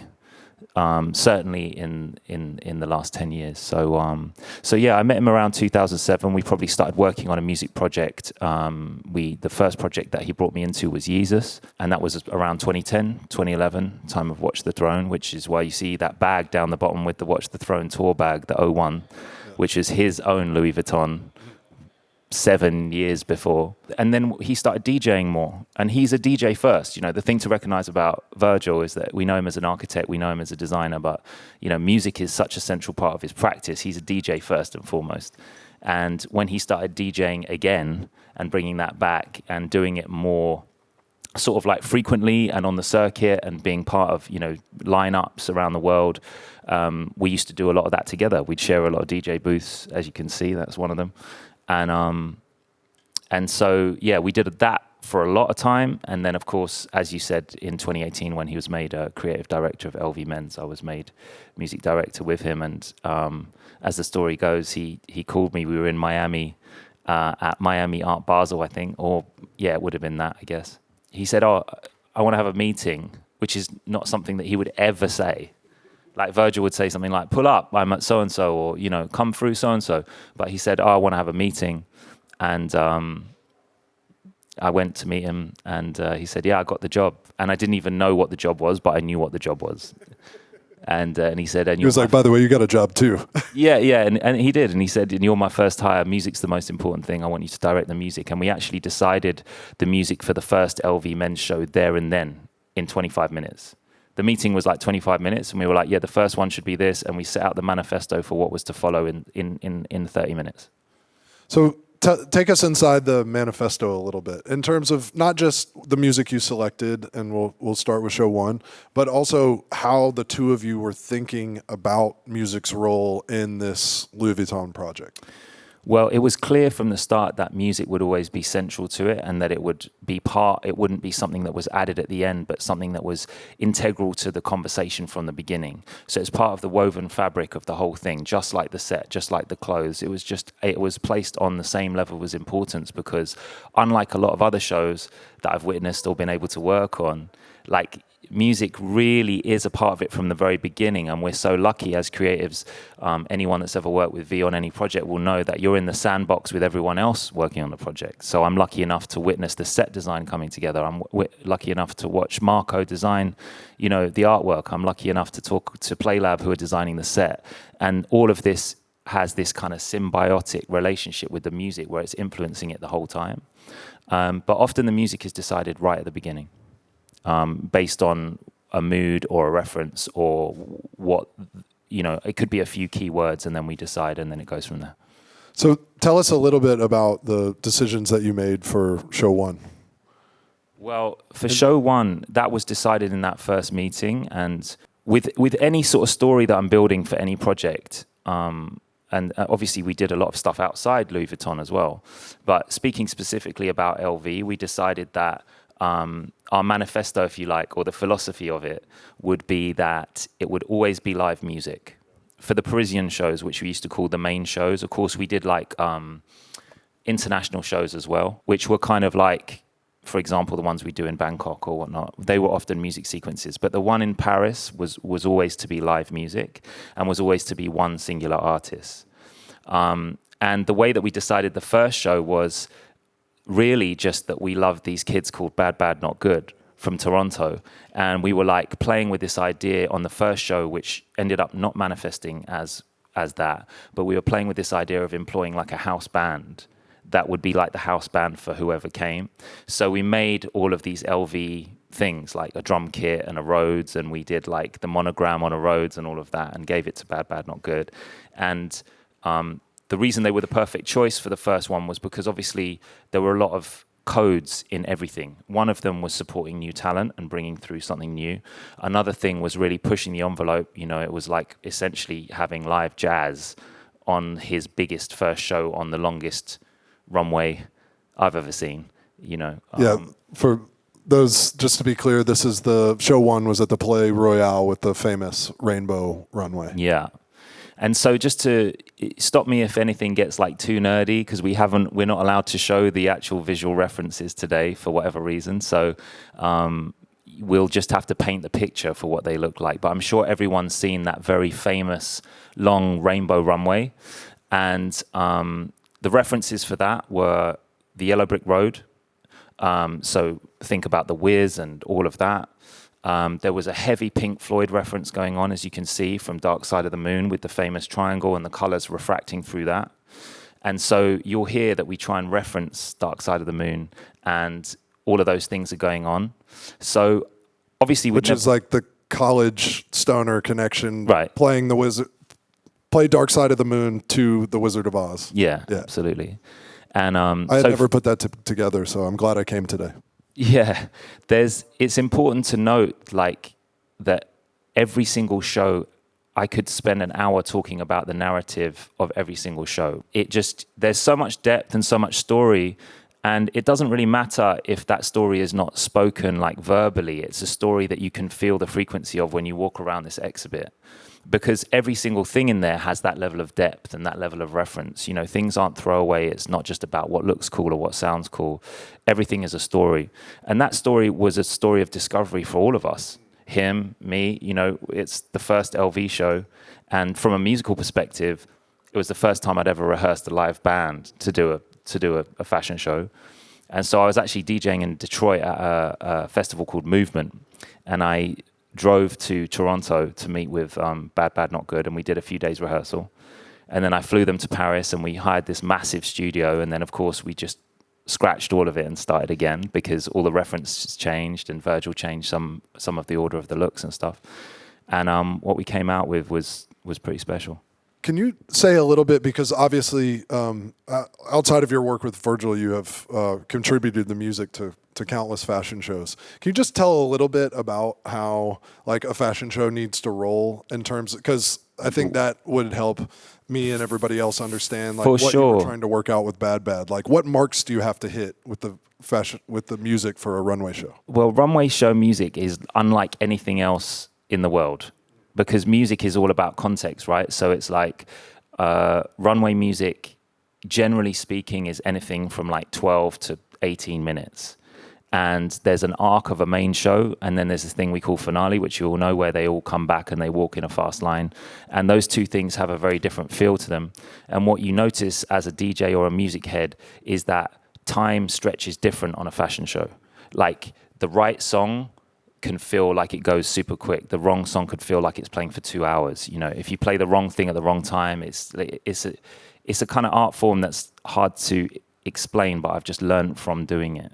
And so when you add live music, to your point, it's extra difficult, because part of the job is to communicate to the musicians who I'm lucky enough to be friends with and be colleagues with about the importance of hitting those marks in that kind of specific time. And a certain amount of flexibility is required, right? Because you can rehearse the pace that a show is walked until your eyes are bleeding, but then the room fills up. It's actually the proper runway show, and people are walking slower or faster, and all the cues need to be able to evolve. Is that accurate? Absolutely. I mean, what was amazing about working with Vuitton was, you know, I got thrown into this incredible organization that had La Mode en Image and KCD and Playlab and all these people doing their incredible stuff. So things are quite accurate, but yeah, it's definitely a very specific thing. You have to be flexible, and if you listen to the recording of the first show, you'll hear that they actually have to freestyle it to make it go on a lot longer than it was. But talking of which, shall I show you what we brought to the? Yeah. Let's do show and tell. Let's do show and tell, because I actually stole these from Pont Neuf. As you'll see out there, there's a perfect recreation of the office we used to do everything in. But these are going to be displayed there, and my contribution to the exhibit, one of them, was to make these, which are what we call dub plates, one-off acetates. These are one-of-one records that are cut on one side, and they only exist for about, I'd say, 50 or 60 plays, and then they start to deteriorate. So, and do you mind explaining the backstory of an acetate in terms of, like, obviously you're kind of taking the form and repurposing it a little bit here, but like, why did they originally exist? Well, acetate actually originally is the first test of a record to see if it's going to work. But how they ended up being used in DJ culture is to cut songs that weren't out yet. So that could be what we call a dub plate, which is a tune that only you have, or a version of a tune, like a special that only you have, or in this case, an acetate. I mean, this stuff is on YouTube, you can go and hear it, but it's definitely not on vinyl. So this is a one-of-one acetate, and an acetate feels very different to a record. It almost feels like glass. If you pull this out, it also smells better than a French bakery, in my opinion, but that's a weird little note. It does smell good. Yeah, and so they, as you can see, these records are cut only on one side. So this is a one-sided acetate that I've cut of every single show that we did for LV. So each side of this will run for the length of pretty much a fashion show. And each of these has their own story, and they'll be in the exhibit, and they'll be being played throughout the next week. And they may degrade over time, and that's the kind of stuff that V and I love. So They may only last for as long as the exhibit, but I've got to say shout out to Marco, who did this beautiful artwork to go with all of them, because Marco Fasolini did the artwork for all of the show and the show invites. So every single bit of art that you see on these relates to each show. And thanks for giving us the opportunity to go in on such a nerdy level about the LV shows, because we are so dedicated to the sort of like box set of the shows that we literally call them LV1, LV2, LV3, and so on. Will you say a little bit about the way that you and Virgil would unpack the show after? So the first show one, ends with Bad. Yeah. To what extent would you look back at what worked and what didn't and talk through that? And to what extent were you just moving Wow, forward? that's a really good question. I've never thought about that before. The honest truth is not really. I mean, with Virgil, he was always, he's such a multidisciplinary person, obviously, but also always forward and always next. So there wasn't a lot of time spent on unpacking things. I mean, obviously we'd enjoy it, we'd celebrate it, we'd be like, that was amazing, and this part was a little creaky or whatever. Yeah, but going. No, it was, if you know V, it was always like, nah, perfect, But and most of them were really special. I mean, there's a lot of stories and bumps in the road. But yeah, this show, as you may know, was all Michael Jackson references. The invite was like the eyes, and the set that we made was the Billie Jean floor that lit up. My invite was a glove. Yeah, and the glove invite. It was the shirt with the eyes. Yeah, exactly. Yeah. And all of the references of Michael as one of the hardest T-shirts they ever made. It's a shame that like 6 months later, all that allegation with the Oprah thing came, and it was unfortunate timing. And we looked at all of the other codes that were going on, and the set for Virgil at that time was a New York street scene. And so we had to search like who's current that lives in New York, that's downtown, that's like, music. And so where we landed was, of course, Dev Hynes, Blood Orange, who Virgil has a fantastic relationship with. And, it felt authentic, and all the things always end up being what they're meant to be. Do you know what I'm saying? London, New York connection there too as well. Massively. And one thing to say, I really want to say about Virgil, is that we never referenced something, we got the thing. We never had a mood board and then referenced something and then did a version of that thing. We went to the source. So instead of referencing Lenny Futura, if you watch the video, I don't know if you notice on the video, literally 5 minutes before we go live, he's got Lenny Futura tagging the set.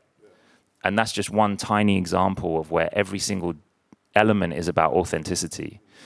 So when we got to show 4, which was the Cybertron show, Cybertron is a group from Detroit, Michigan, who are widely regarded with inventing the genre of techno, Juan Atkins. And so at the time, V was sending me all these electro things. I don't mean electro clash. I mean original electro sound type things. And I was like, listen, if we're going here, there's only one place to go. It's either Kraftwerk or Cybertron.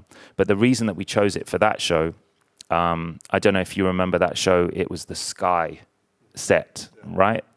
And the reason that we landed on Kraftwerk or Cybertron for that was because the narrative for that show was that he originally was going to have the atelier who make the trunks, making the trunks in the show.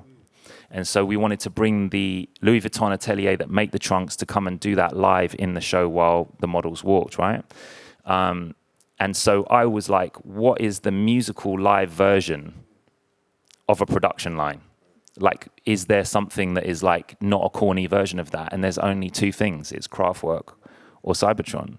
So these things totally married. So originally you were going to have this production line of people making trunks and this production line of Kraftwerk or Cybertron.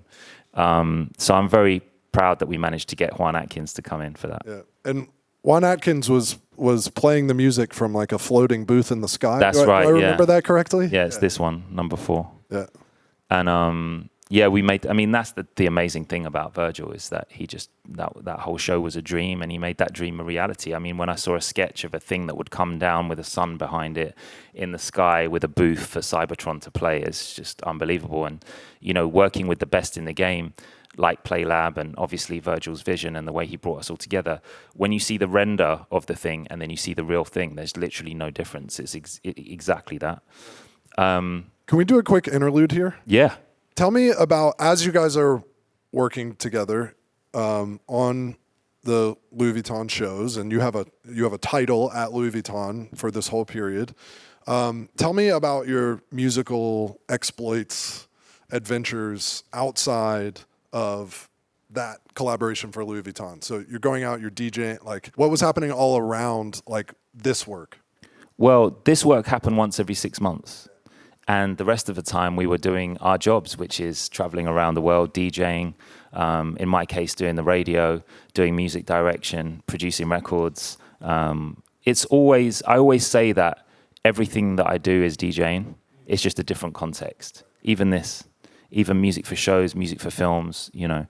And so a lot of that DJing would be, you know, with Virgil and our extended friends, some of whom are here today, sitting here. There's DJs sitting here that I've played with in booths with Virgil. And it was really about the spirit of sharing music.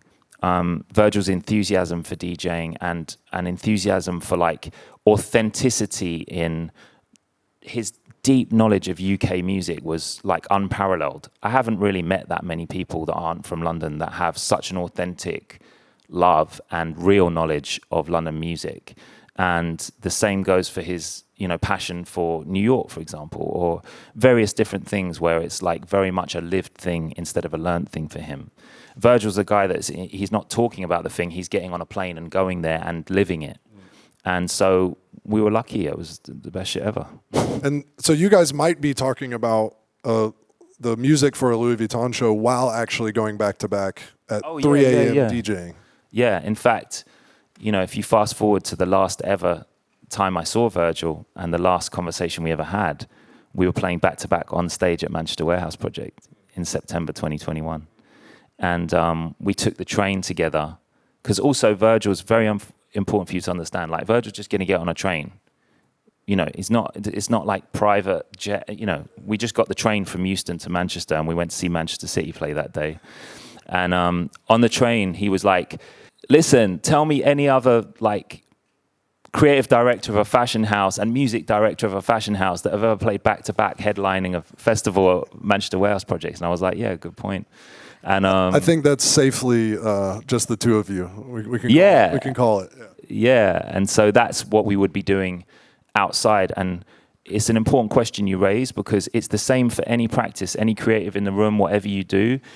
We don't do what we do in silo. We don't do it in isolation. We don't just turn up once every 6 months. Everything that we do informs the work, informs the practice, informs the music. You know, otherwise it's inauthentic. Yeah, it's not like you're talking about other things until you have like a scheduled meeting.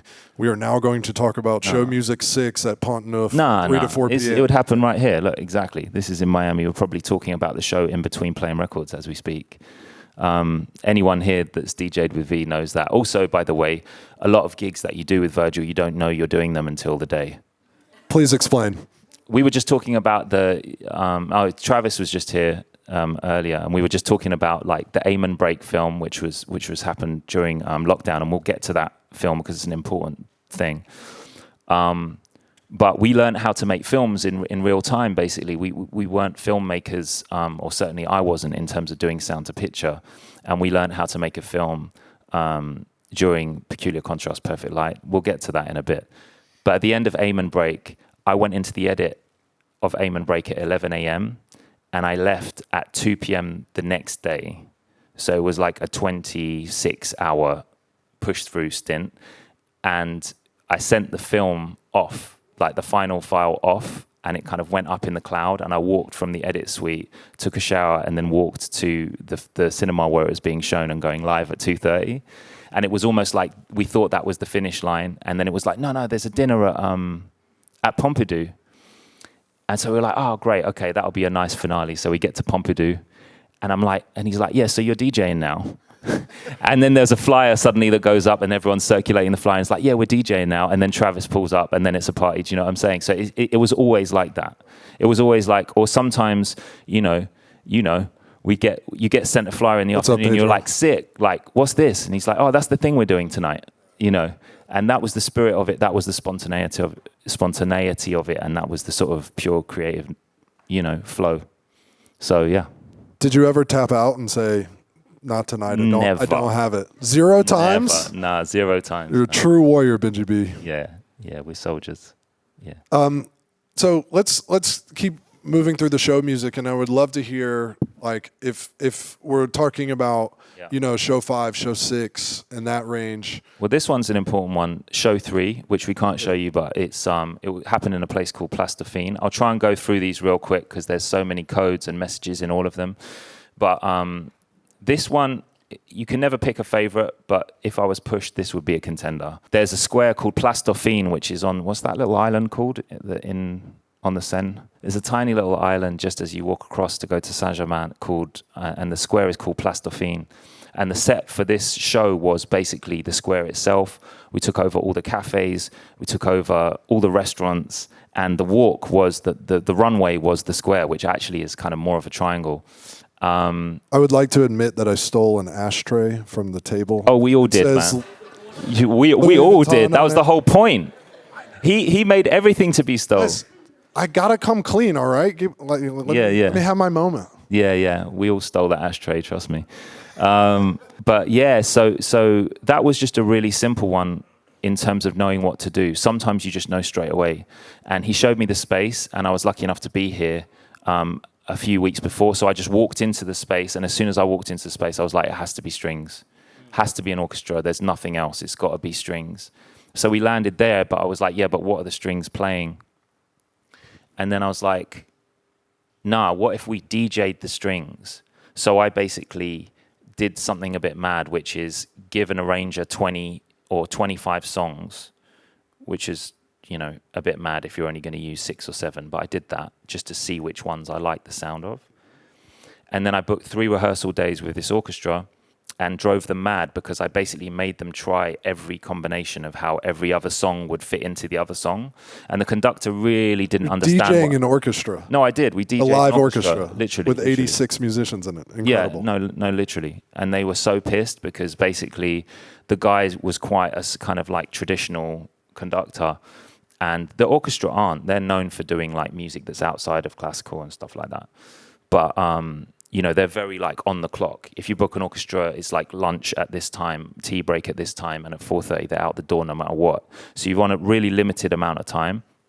And I was like, no, what we need to do is like DJ this. So we did music by Arca, we did music by Arta Verocai, we did music by Slum Village, we did a famous grime tune called Ghetto Coyote. We did, and also that week, Igor came out, which was the Tyler, the Curator album, and we loved this song called Igor's Theme, so I just threw it in like 2 days before we were going into rehearsal and said, can you arrange that? It ended up being the finale. But long story short, I kind of went and listened to these arrangements, chose my favorite 6 or 7, and then tried different combinations of them. And when we got to Plastifine, it was like, oh, wait, we've actually just DJ'd an orchestra. So instead of getting them to sort of play songs, and it's important to say that we wanted it to knock like the records. So I then went and found the one guy that could play sub bass live that was like properly like the sub bass on the record. Then we got Richard Spaven. Every single drum hit you hear in that thing is live. So we got the right rhythm section, combined it with the right string section. And that soundtrack is one of my favorites. It opens with Max Richter, which at the time wasn't so heavily used. It is now a bit. And yeah, as I say, it goes through Andy Bay, Verocai, what else is in there? Arca, all of our favorites. And then it ends on Igor's Theme. One of my favorite moments for that was actually, the classic. What you see out there is, we call it Pont Neuf. It's a perfect, dedicated, beautiful recreation of Virgil's office that he had at Louis Vuitton at Pont Neuf. It's at the end there. It's the Max Lamb orange table and the selection of music equipment that you see. And that was the scene where all of this music would be delivered. So it's so good that you're here because you can literally picture what would happen after these sessions. I'd go to the office and go to that exact table, plug in the aux and play it. And in the case of that Igor's Theme cover, it was a video of the orchestra playing it. And he videoed the video. He FaceTimed Tyler filming the video. And I've got the video of him videoing the video, FaceTiming Tyler, and watching Tyler's face as he hears Igor's Theme, which had only been out for 2 days, played by an orchestra. And that was just a normal moment if you're lucky enough to be around this guy. We should talk about the lockdown shows. I mean, there are 2 shows here. There's 5.1. There's 5 and 5.1. And this was the beginning of lockdown, where we were like, what are we going to do? And this show happened in Shanghai, and this show happened in Tokyo. And both of these were remote shows, and this was the very beginning of COVID. And so we could come back to these, but 5.1 I did with Lauryn Hill, which I recorded remotely in New Jersey. That was an experience. You were in London, she was in New I was Jersey? in, yeah, because we weren't allowed to travel at that time. Right. And so Ms. Lauryn Hill did the music for this with Hyoko from Korea. And Tokyo, I booked out the Church Studios in London, and we recorded all of our favorite jazz musicians of the time who have gone on to be the sort of leading players in London music. So I'm talking like Yusef Days, Shabaka Hutchins, Theon Cross. I mean, pretty much everyone. You know, we had Omar in there doing Ghana Emotion. Virgil's heritage is from Ghana. And so in this particular show, you'll see the reference. And you'll see also that we did a piece on this that Eunice will have to pronounce for me because I can't pronounce the title. But I know it's by K. Frimpong and his Cubano Orchestra, but I can never pronounce the title. You know the tune I mean. What's it called? That's the one. Yeah, so we did a cover of that, which I got Femi Colioso. I don't know if you guys have heard of a group called Ezra Collective. Hey, how you doing? Well, basically, Ezra Collective, the drummer from Ezra Collective and the leader of that group is called Femi Colioso. And I played them all this track because I wanted them to do their original compositions for the Tokyo show. I got Yusef Day's trio in one day with Omar, who sung Ghana Emotion, which is one of his songs. And this song by K. Frimpong, which every Ghanaian household for sure knows, but we discovered through clubbing at a place called Plastic People. Shout out to everyone in the room that knows Plastic People. The owner of that group, of that club, Ade, used to play this song by K. Frimpong and his Cubano Orchestra, and it used to blow our mind. And so obviously we all went out our way to go on eBay and get a crazy price copy of it or whatever. Now you can download it, no problem. Martine Rose, who was here earlier, was talking about working at Plastic People. Yeah, I mean, Martine Rose, Deviation regular, and someone I'd see every week at Plastic People. And I was sad not to be able to be here for a talk. But another brilliant example of a creative for whom music is at the center of the practice. But yeah, so I played the song on an iPhone, and for Femi Colioso, he lost his mind, and they did a cover version of it then and there with Shabaka Hutchins, Theon Cross, and you'll see for the for the Tokyo show, that's the finale. But yeah. Can you share a little bit just about the change in your the dynamics of your relationship with V, your ability to be together, how that all worked during lockdown? Yeah, absolutely. Well, two very significant shows, and you'll probably see them here, which we have to spend some time talking about, were Peculiar Contrast, Perfect Light, and Aim and Break. And, we forgot about 5A, Sarah Creative Partners. Anyway, side note, this is the kind of stuff we do. Before we get into that, 5A accompanies Shanghai and Tokyo. Sorry, sidebar. But yeah, this was a film that we made with that was like about a shipping container going to Shanghai and Tokyo. So his whole concept was that Louis Vuitton is traveling, and this is a perfect example, just to back up my point earlier about never reference the people, get the people. So Virgil and I, big fans for the last 20 years of this group called Sarah Creative Partners, who are really influential, under-celebrated, really not mentioned enough in terms of their influence of so much of the music that came afterwards, both from LA and around the world. And we were like, okay, why do we keep referencing them? Let's try and persuade them to get back together. So we basically spent all these Zoom calls trying to persuade Omas, Keith, Taz Arnold, and Shafiq to get back together, and we managed to do it. We got them in. We booked Rick Rubin's studio in Malibu, Shangri-La. And we did it remotely with them, and so this is the only record that's not actually contextualizing Sarah's like they were undervalued even then, but their heyday, so to speak? Their heyday is probably like early 2000s or mid 2000s, like 2004, 2005, something like that, I would say. And they went on to influence a whole generation. I'm talking like Thundercat, Steve Lacy, you name it. Like that's just the tip of the iceberg. Their influence is so huge, and you can still hear it in music now. And so, yeah, this is the only vinyl that you'll hear that's just a short animation film, but we thought it deserved to be cut because that was a perfect example of, you know, it's the best job in the world when you get to phone up your musical heroes and say, hey, can you reunite and get back together and like go to Rick Rubin's studio and we'll just watch you do it. So Omas is a bit of a mad genius, and he set up this fader on the API desk there where he just left it up for 3 days and it was broadcasting to us the whole time. So we could hear them working the whole time as they were in the studio, when they were playing, even when they were talking, when they were cussing, when they didn't like what they did, when they did like what they did. So I'd literally wake up and just plug into what they were doing. It was an amazing project, yeah. Are you bored yet, or can I keep going? No, keep going. All right, cool. And I am coming back to you guys for questions, so cook up, please. Yeah, so in, I want to say 2020, that was these two shows that I'm about to talk about are very unique because of the time in the world. They're very unique because of the format, and they're very unique because in some ways they represent a peak of sorts of our experience and our collective work together musically, artistically, and Virgil's practice at Louis Vuitton.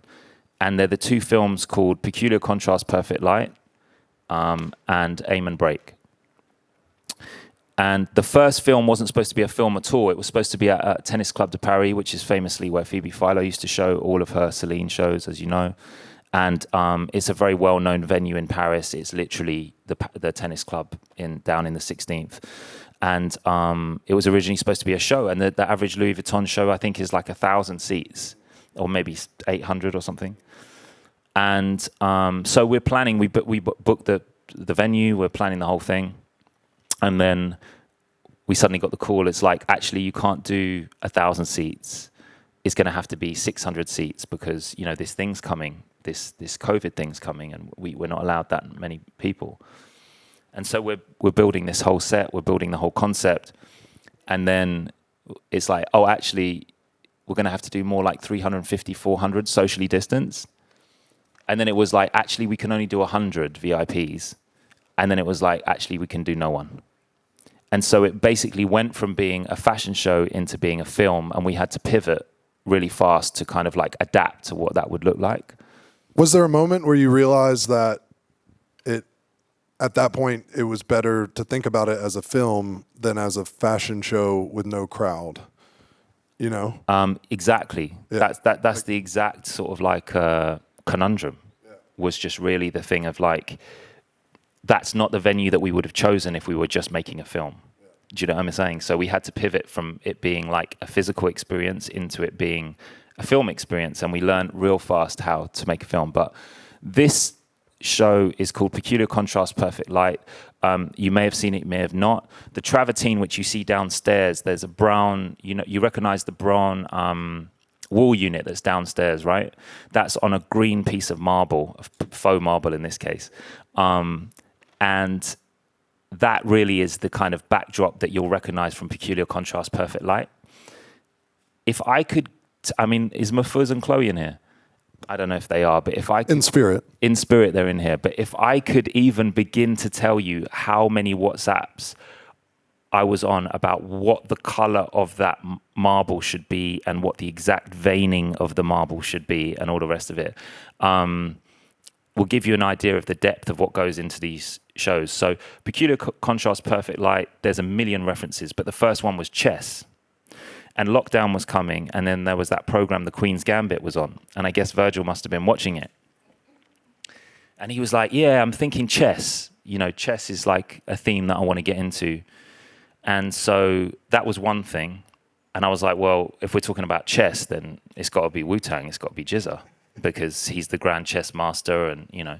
And then there were a lot of other references coming in, like some Kung Fu references and some other things coming in. And then the travertine is actually from, what's the Grand Barcelona Court? Pavilion?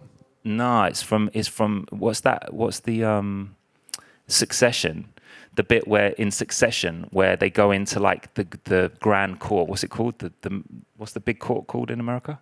The Supreme Court? Supreme Court, yeah. And they get called at the Supreme Court and they're walking down the stairs and it's like the specific green marble that they walk past. And so it was like, oh no, it's got to be this green marble, whatever.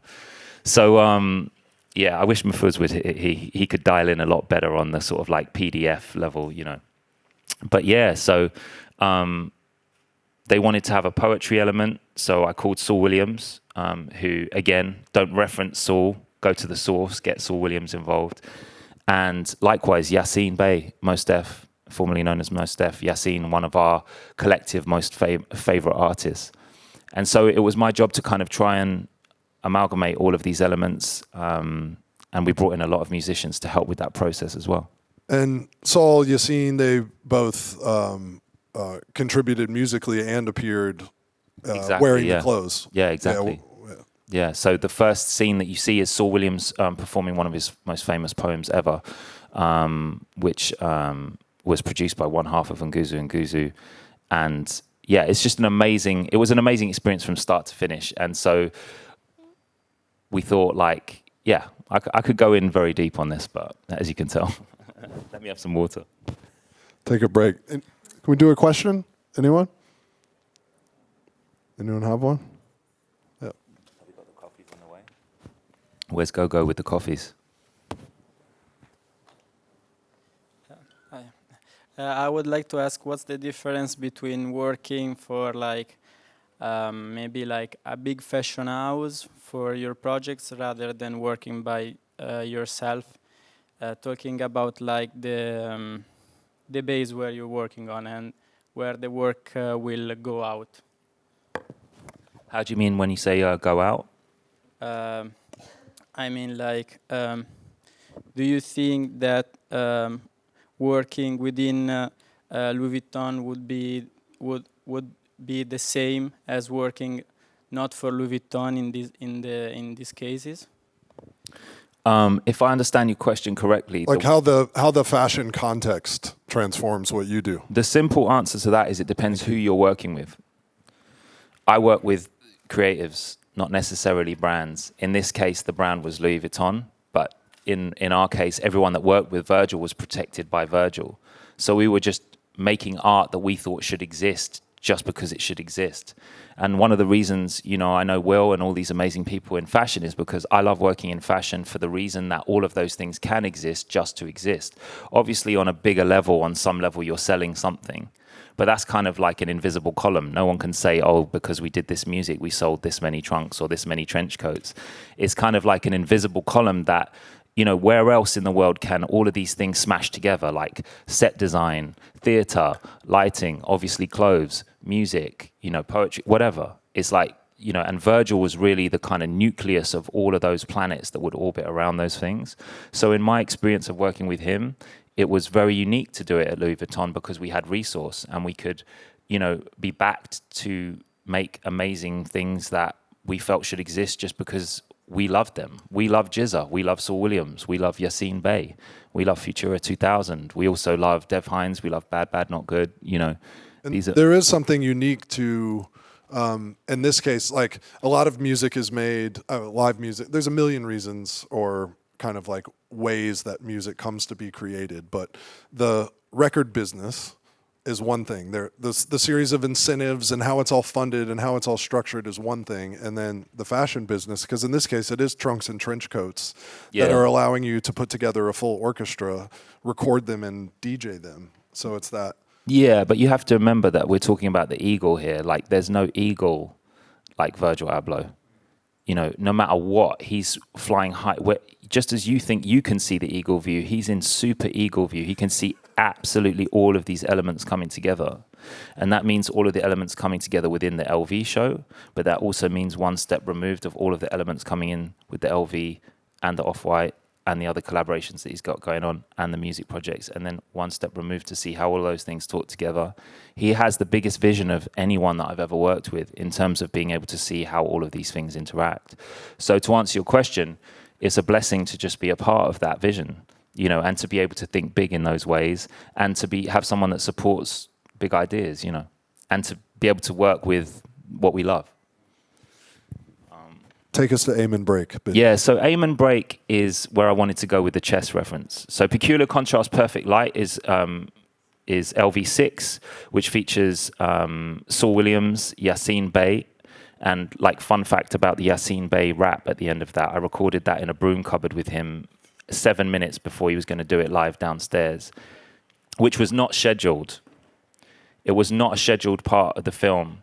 And we got sidetracked, but I want to go back to your question of what it was like doing things remotely. And for that show, Virgil was not there. And so he was texting, will we get hip hop at the end? Will we get hip hop at the end? Will we get hip hop at the end? Will we get hip hop at the end? And I was like, yeah, I'm trying. But I already know that my job is to be in between that question and the reality that the last thing that Yassine Bey wants to do is like one of his hip hop classics. So I was looking for a solution. And I found him in the smoking area. And I was like, what about if we did like post-punk? And he's like, now you're talking.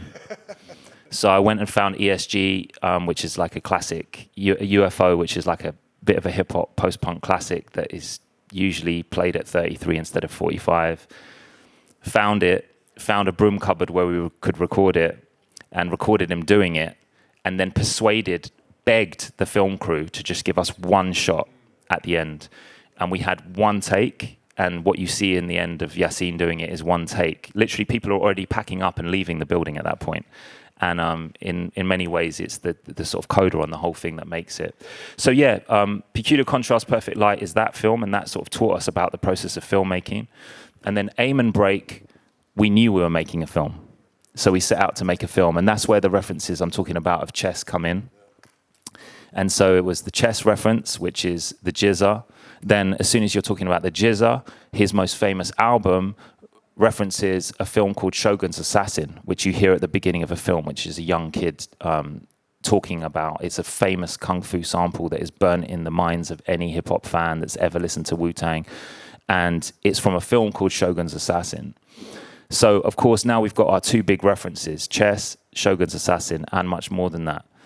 But we also have a third one, which was that Virgil always wanted to invite Goldie to be part of a film.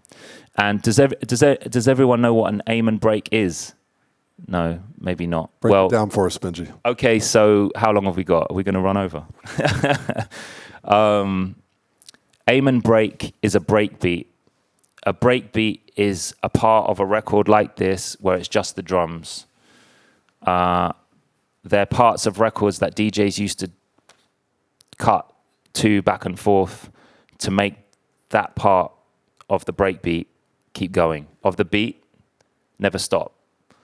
The most famous ones in the world have become iconic silhouettes in the same way that this Air Force One is.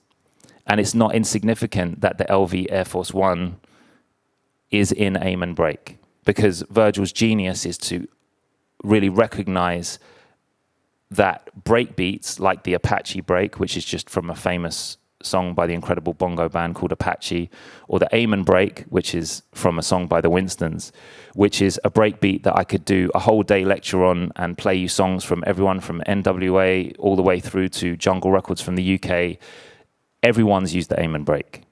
And so the reason that the Aim and Break is there is just a reference that it is a silhouette like an Air Force One or a color in a Pantone chart, and it's really about what you're going to do with it. So he's like elevating the idea of a breakbeat to the point where it's as important as the color purple, or as important as an Air Max 1, or as important as a classic Généré chair, or as important as, I don't know, that Courvoisier lamp, or whatever you see. LV logo. Yeah, an LV logo, like a monogram. And so that's what Aim and Break is. Fun fact, we decided to not actually put an Aim and Break in the whole soundtrack, but that's a whole other thing. And so we had these cast of characters. We had Goldie, we had Jizza, we had Candice Williams, and we had the return of Saul, who basically is the continuation from the last film. We had a narrative put together by Mahfouz and Chloe and the incredible creative team. And it was like, it was one of, in many ways represents the apex of our work at Louis Vuitton. it might be the most specialist thing, but I really urge everyone to go and watch it. It only takes 12 minutes of your time, or you can listen to it on this vinyl. And I invited some of my favorite producers from around the world to do bespoke stuff that I felt would be relevant for this. So we got one from Asma, who also did music for Peculiar Contrast. We got some amazing bespoke compositions by the El Michel's Affair, who is a producer from the West Coast that I really felt would work for this. And then, of course, we have Jizza's original music. So, like, if you could go to the 14-year-old me and say that I'd be in a booked-out studio in a control room telling Jizza what to do, I definitely wouldn't believe you. But those are the dreams that Virgil will make come true. And were you and Jizza in the studio together, or was this again remote era? Oh, no. Yeah. Everything was done here in Paris. We're all masked up. You know, it was, and you know, there's so many infinite codes in that film and in this soundtrack that it is probably the best example of what I'm talking about, like the relationship, the symbiotic relationship of how the music is affecting the vision of the narrative. It's affecting what is going on in there. It's like whether we're putting Saul, we have Shabaka Hutchins walking through playing his flute. We have Kai Asaya Jamal doing a poetry reading right in the middle. And then we've got Jim Joe just walking around the set. We've got Lupe Fiasco, whose dad owned a dojo in the south side of Chicago, which we recreated exactly faithfully, which you see the dojo that he walks into, the Kung Fu dojo that he walks into, is actually Lupe Fiasco's dad's dojo.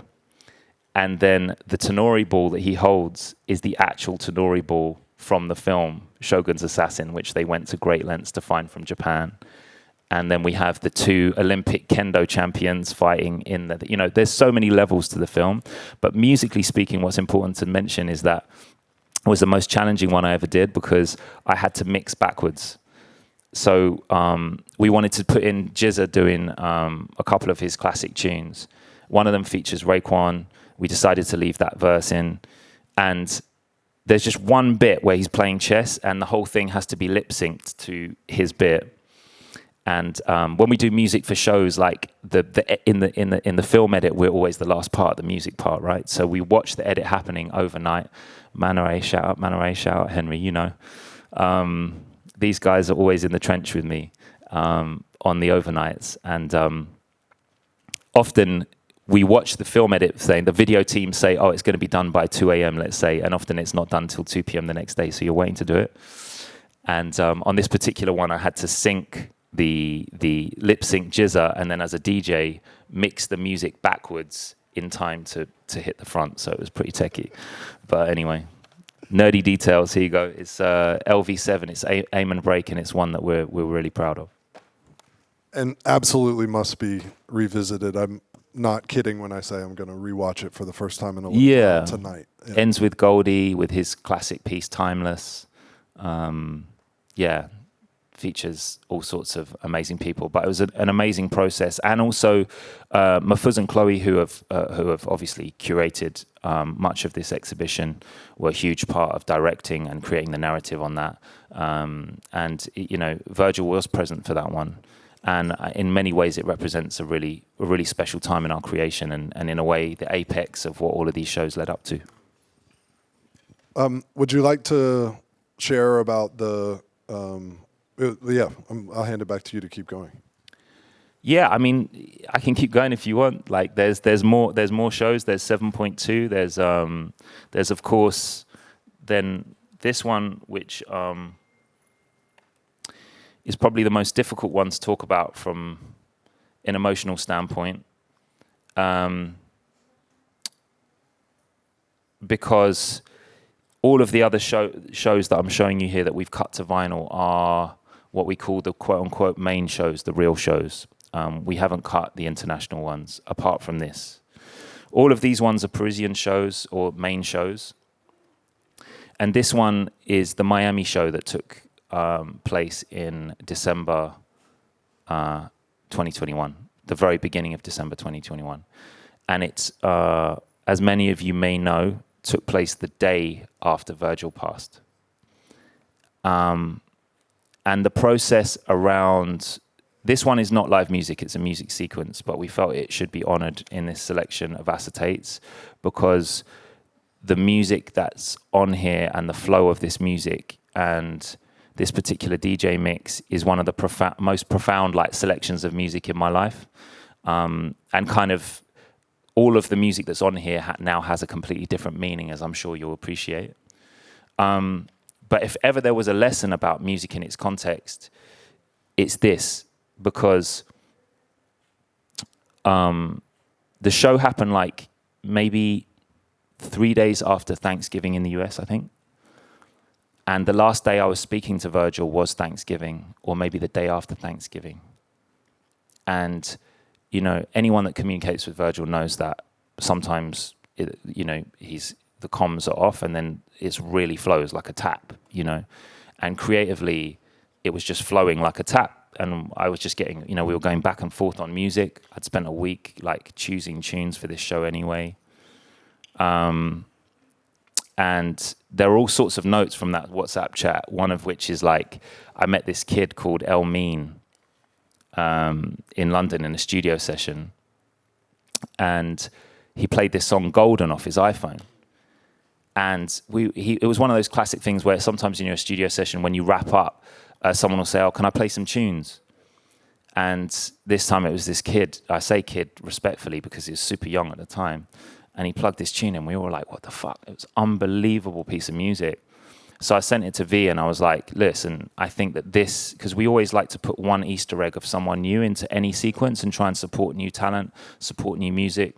And I was like, I really think this has to find a home on a show. This is a special piece of music. And so in the run up to the Miami show, I was like, I think we should put this in. And he just wrote in all caps underneath, approved, exclamation mark.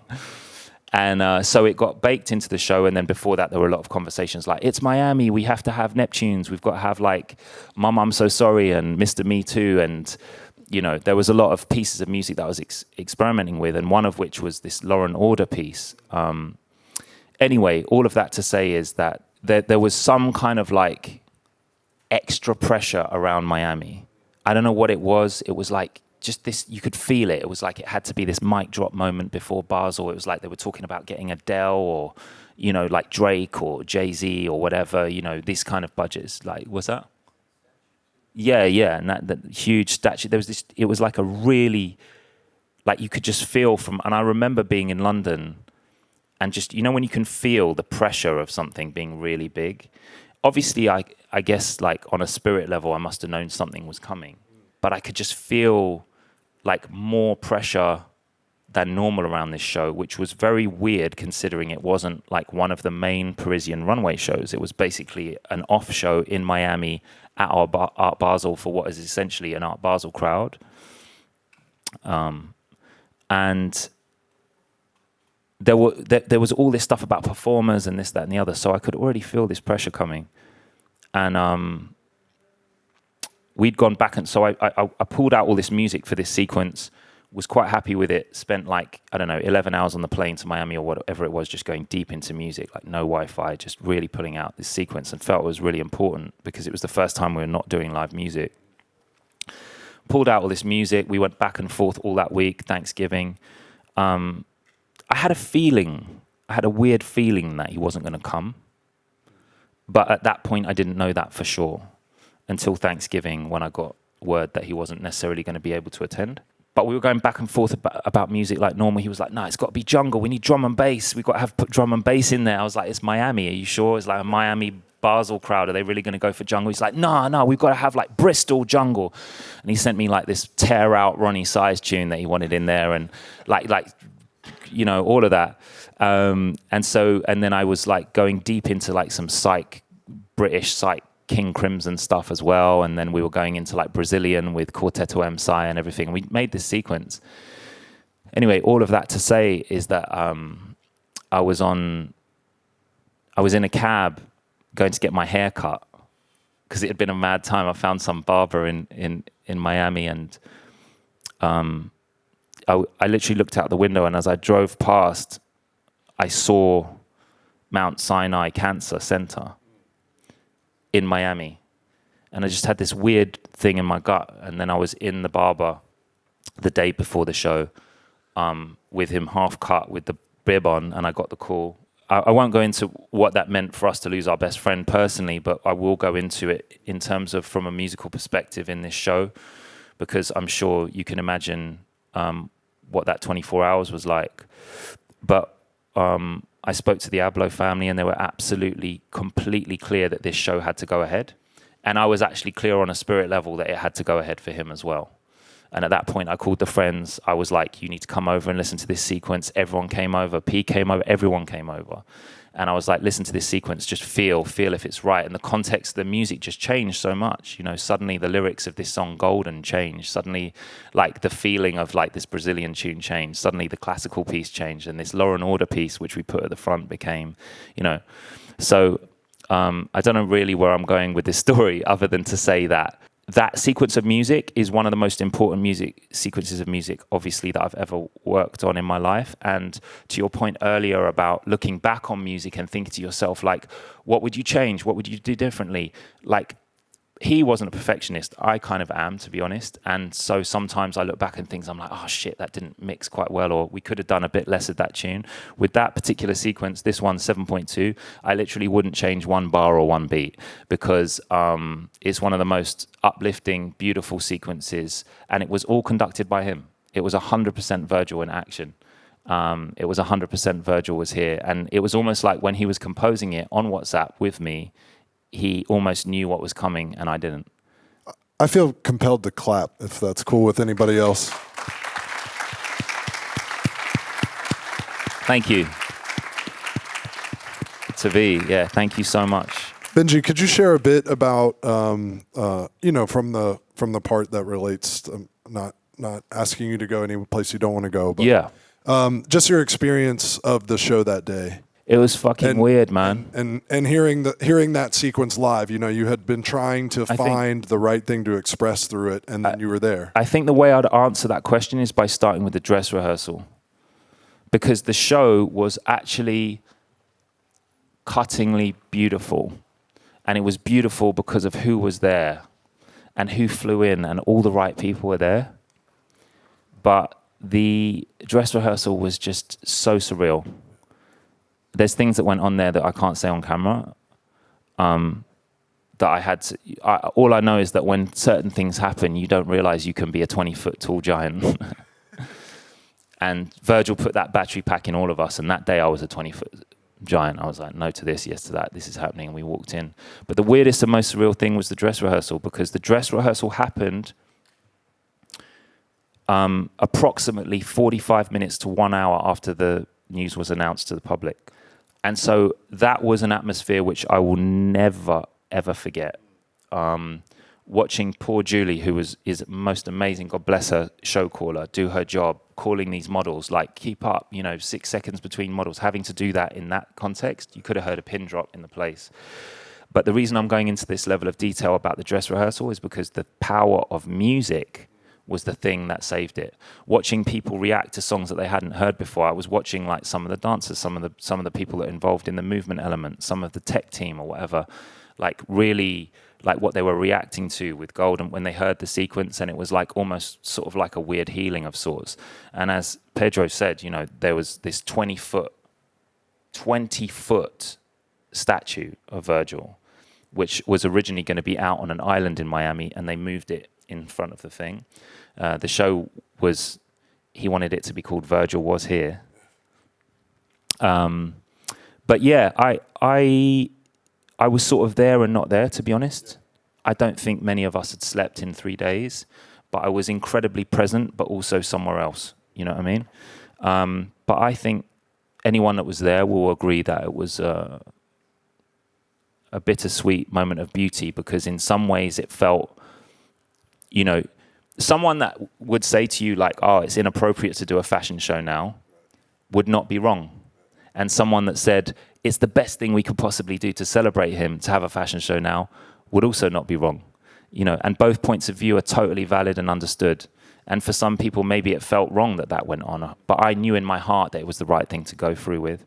And I think for many of us, we needed it. And all of this incredible community that you're going to see show up, some of whom are in this room, and untold other people that are not here yet, and you'll see tonight and you'll see throughout the next 9 days, were there that day and are there on so many times and are testament to the glue that Virgil was for all of us. And in some ways that day gave us a chance to be together and share that music. And so for that reason, I'm grateful for you letting me have this moment to talk about the music on that sequence, because it might just be a run of songs, but it's a run of songs that means something in a different way now, and that's the power of music. So beautiful. Thank you, Benji. So I think it's important to hit briefly on the posthumous shows. Yeah, well, this is the one I'd like to take talk a about. question or two, and that'll be our program. I'll wrap it up on the show soon, I promise. But this is the show that we did in the very difficult February show after Virgil had passed. And in order to explain the thinking, to go back to your question, oh no, he's gone. The question that he said about bringing elements together and working at Vuitton, and also to go back to your point about Aim and Break. When we were doing Aim and Break, we would often talk about the next show while we were doing the show. And when we were doing Aim and Break, obviously we weren't able to do shows, we were making a film. So one of the questions that we had more philosophically about the world after COVID was, like, when we go back after COVID, will we choose to do things the same, or will we try to do things differently? And so I was like, well, what are we, now we're filmmakers, now we're making Aim and Break, and like, what are we going to do when it goes back to fashion shows? Are we just going to have boys and girls walking in a line and like, nah. And so he was like, nah, it's I want opera, I want theater, I want opera. And he kept talking about an orchestra pit. He wanted an orchestra pit, and he wanted it to feel like opera, and he wanted it to feel like theater. And these were three big references that kept coming back. Another big reference that we talked about on that train ride in September on the way to Manchester in 2021 was Tyler. You know, Tyler and Virgil had a long-standing creative relationship, as everyone knows. I don't even know how you define that. Just fans of each other, and we're obviously fans of Tyler's work, and we always wanted to do a show with him, and we felt like this might be it. So after Virgil passed, I was like, how can I protect and best honor that vision and make sure it gets executed the right way for this show, and not let anyone interfere with that, and somehow authentically carry out those wishes, you know? And so this was LV8. It was a show that featured Tyler's music, and it was sadly after Virgil passed. So I had these elements, right? I had Tyler the Creator, I had opera, I had theater, and I had an orchestra pit, and I had these four things to go on. And I'm like, well, how do I make something with that that's interesting, that's authentic? So I thought, what about, let me think about the four elements there. You've got the music, you've got the people that are going to perform the music, which is in this case is going to be an orchestra. They're going to need a conductor, and we're also going to need an arranger. So I want to make all four elements of those things as true to V as I can possibly think of in this context. So I said to Tyler, instead of like us doing arrangements of your existing songs, can you make some bespoke instrumentals for this show? Let's do an instrumental and non-vocal show. I don't mind if you go to your hard drive and find some unreleased beats or whatever. I also don't mind if you go and make things like bespoke, but you know, I'm going to take them to an arranger and we're going to get them done by an orchestra. And he was totally down. Tyler was amazing to work with, absolute like genius musically, obviously, as we know. And so my idea was this: get Tyler the Creator to do the music, get Arthur Verocai to arrange it. And just for, as a sidebar, Arthur Verocai is one of Virgil and mine and many of us favorite Brazilian musicians. Shout out to Brazil. He made a very, very famous self-titled album called Verocai, I think, which has two songs that are very dear to us, Na Boca do Sol and Sylvia, and various other tunes on there, and is one of the most incredible, quite niche, but incredible Brazilian musicians. It's a bit of a grail record. He's now, I think, 76 or 78 or something like that. So I was like, what about if I get Arthur Verocai to arrange Tyler's music, and then I want like the best conductor in the world. That's not like a stiff conductor. That's from like, you know, who is the rock star conductor that understands our thing? And it's obviously the Jay-Z of conductors, which is Gustavo Dudamel, who's Venezuelan and had the famous Venezuelan youth orchestra, and just so happened at the time to be the director of the opera in Paris. And then the fourth element was the orchestra, which was basically like, I don't want to see another European all-white orchestra sitting in there in tuxedos playing music. I want this orchestra to represent what the world looks like and what our world looks like. And so I had to really go deep into finding an orchestra that had that level of representation and diversity. And it turned out that it was in my backyard of London. There was an orchestra called the Chineke Orchestra who have that first and foremost in their mission statement and are the best people to work with. And so basically there I had my four elements. I had the Chineke Orchestra conducted by Gustavo Dudamel, with music by Tyler, the Creator, arranged by Arthur Verocai.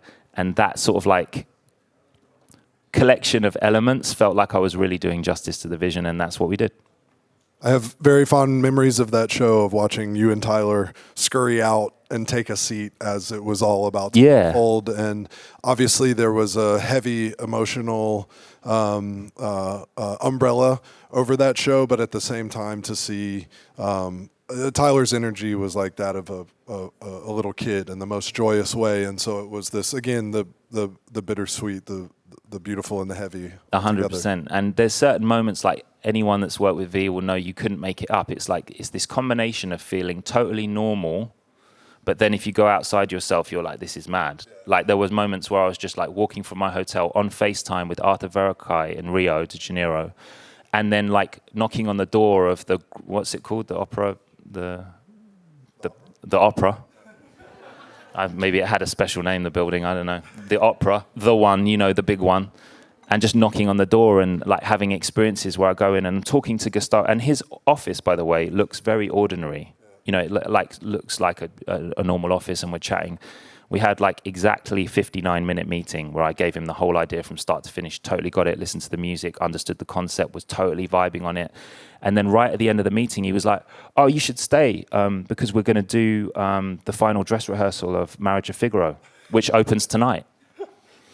And I was like, what is this? I wish I could FaceTime V right now and show him this, because it's like, this is a classic example of Virgil at work. This is one of millions of examples I could give you of like Virgil conducting from up there. Ridiculous. So I'm literally sitting in there talking to maybe one of the world's most esteemed conductors about whether he's up for conducting an orchestra that he doesn't know, playing music by Tyler, the Creator, arranged by someone else, which he's totally cool and down for. And then at that moment, he's like, oh, you should stay. Have you got time to stay? You should see what we're doing. And he opens the back of this very normal-looking office straight into the auditorium of the orchestra pit. And I walk out of his office into an orchestra pit. And I just look up, I'm like, are you kidding me? Like, you asked for orchestra pit, and now I'm standing in the orchestra pit at the opera. Do you know what I'm saying? And so putting together these shows, that's just one very small example of many beautiful moments like that have happened in a very natural way through this work. Thanks, everyone. Would love to take a question if anybody has one for Benji. Bye. I told you, you got to get the Dave Chappelle Wrap It Up box for me. Hi, Benji. Yes, mate. How you doing? I'm good, man. Good to see you. Yeah, so I see a few sound directors here. Pedro, Manare, Skinny. Yeah, of course. You yourself. How do you guys distinguish the sound between the shows of Off-White and Louis Vuitton?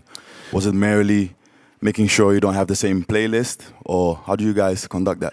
Well, respectfully, to answer that question, we're missing one key person, and that's Guillaume Berg, who deserves a big shout out here today. Guillaume as well, yeah, so shout out Guillaume, because Guillaume did the vast majority of the music for Off-White. And a simple way like that we'll all tell you is we all had experiences with Virgil collectively and separately. And Virgil was very clear, like, about, even though we'll all pull up, like, say, for example, if we were all DJing tonight, there'd be no set times. We'd just be like, yeah, we'll make it whatever. It's gonna it'll roll out. We trust each other. We know what's gonna work best at the right time. But in terms of the areas of work, Virgil was quite specific. So he was like, Guillaume's doing the music for Off-White.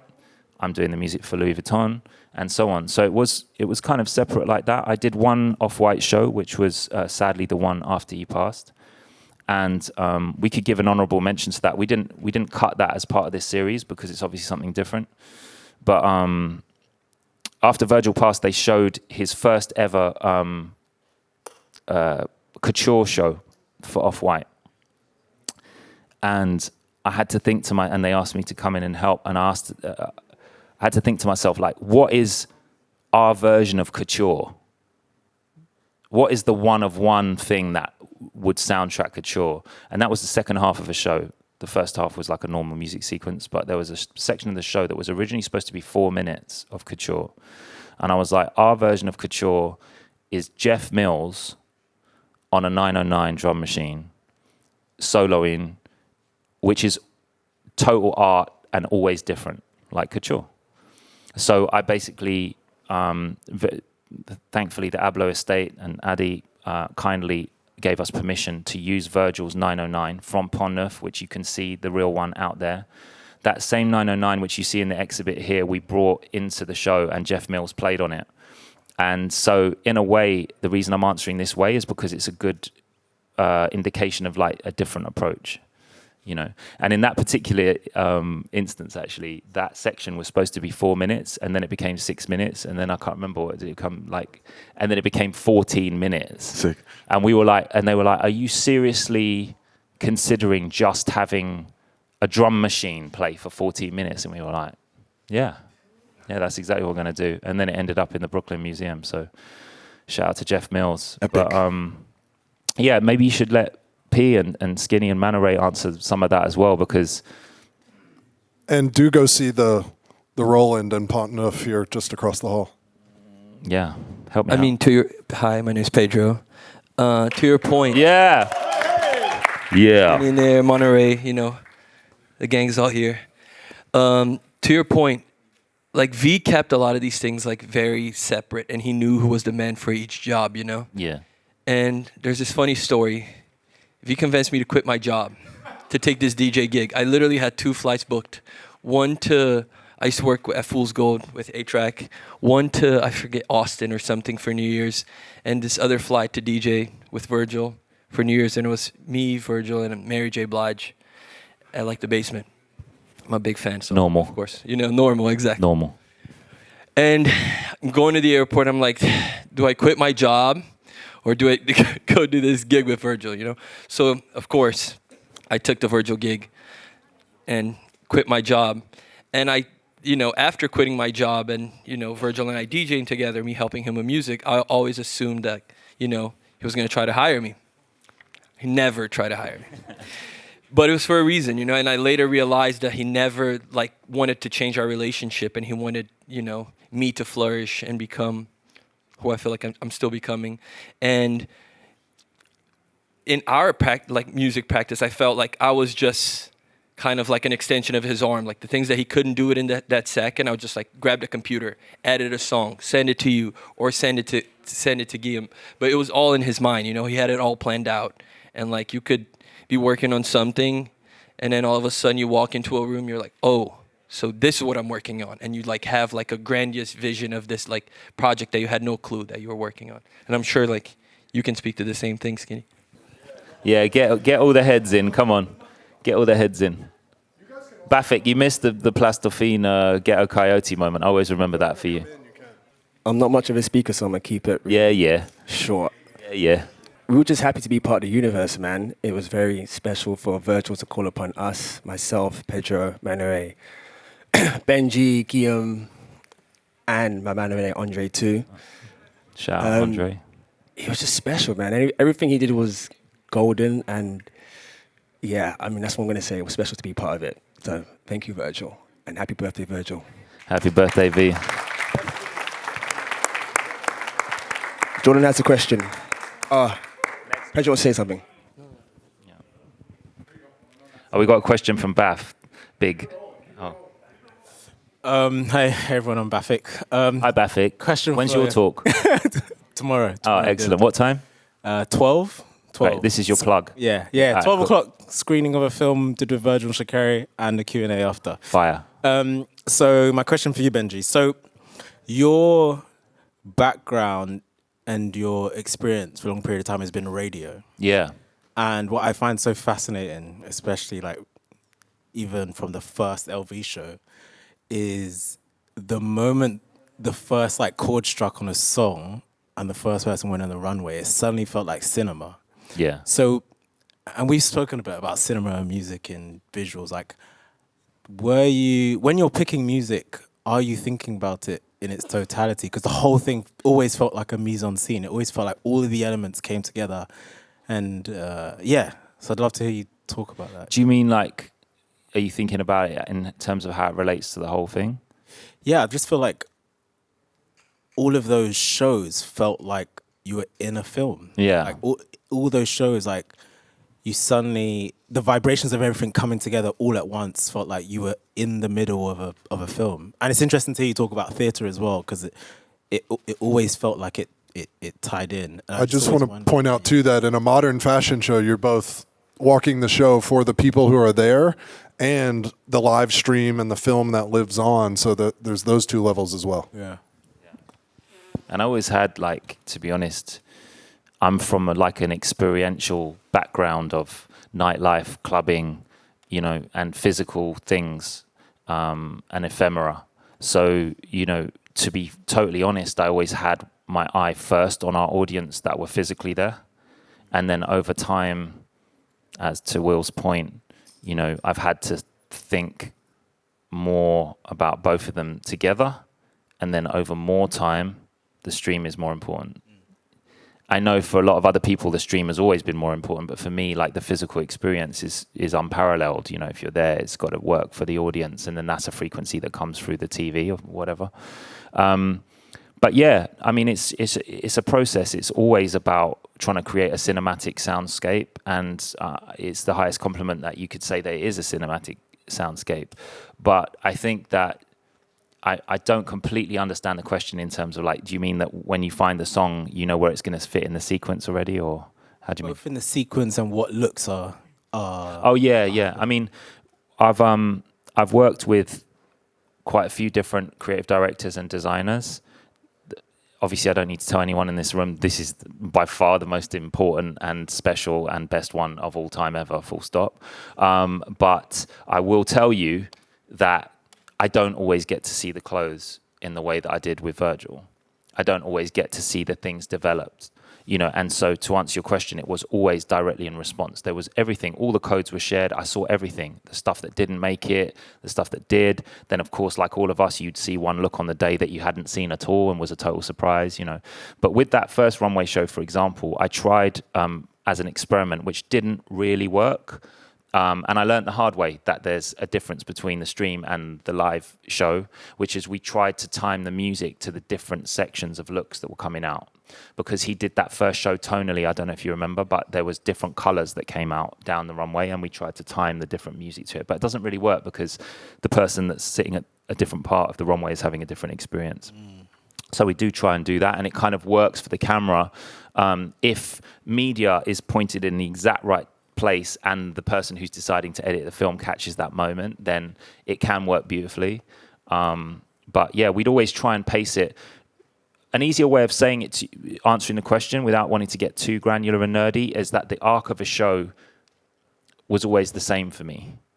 So the arc of the show has to have a moment that's like an obvious beginning, a pin that's an obvious finale, a peak, a moment where it drops off the cliff completely. Like, for example, in the Miami show, that would be the Miles Davis moment. In the Bad show, that's the sort of Pink Floyd moment. Various other examples, whatever. But I don't like a straight line. I like dynamics. You know, you have to try and get through a lot of dynamics, curves, peaks, valleys, whatever, within that 15 minutes. And if you don't, then it'll just feel like, yeah, cool. You put some cool tunes on, yeah, and it'll feel flat. And that's fine. But with what we try to do there is kind of like program it so that, like a movie, it has like an intro, it has a roll credits, it has a peak, that peak's not even necessarily always the finale, you know. And those things are hopefully imperceptible, because another really important thing to mention is that if you're thinking about the music too much, then I'm actually not doing my job correctly. Because the whole point of the music is to support what's going on the runway, not detract from it.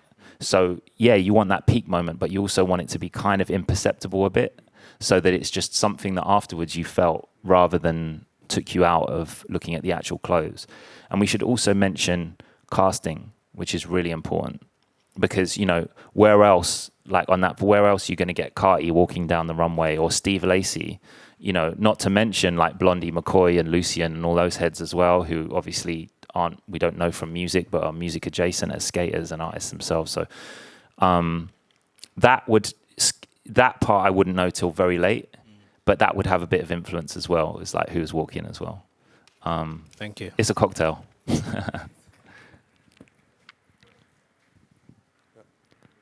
Any more? Benji B, thank you so much. Thanks, everyone. Incredible. Guys, thank you so much for coming. Thank you all for the incredible questions. As Benji said, the acetates will be in the recreation of Virgil's office, Pont Neuf, just on this floor. And we hope you guys enjoy the exhibition. And we appreciate you very much. Happy birthday, Virgil. Happy birthday, V. Thanks, everyone.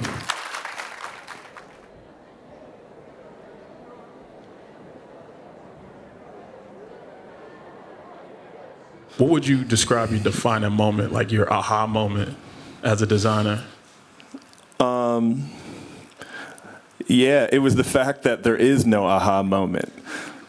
That's the one that tripped me up the most. I still, to this day, am reluctant to call myself a designer, because I believe that designers didn't look like me, which is like a deeper, that's like a bar.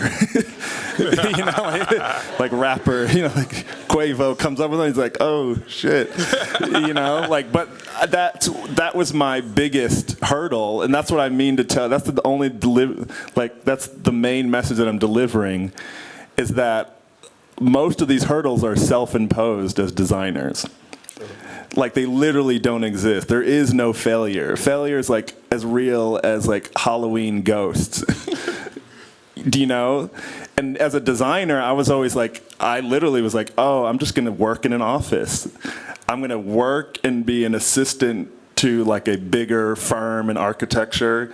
And then on the weekends, I was gonna DJ and be into Supreme shirts or something like that, and go to like Travis Scott shows or something. You know, I was like, that's what life is, 9 to 5. And then the aha moment was like, wait, I can just put work out, and if it's good, it works. If it's bad, no one notices, then I can just get better at it. And then I could run into a friend or a brand and be like, hey, I got an idea, you know. And so that's the reality. That's what I flew in peace out. The cool kids are out.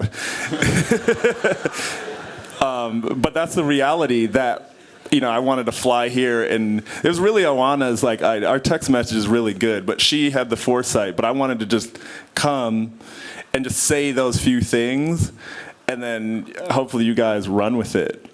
Thank you. Yeah. Hey, Virgil. Yeah. So 2 quick questions.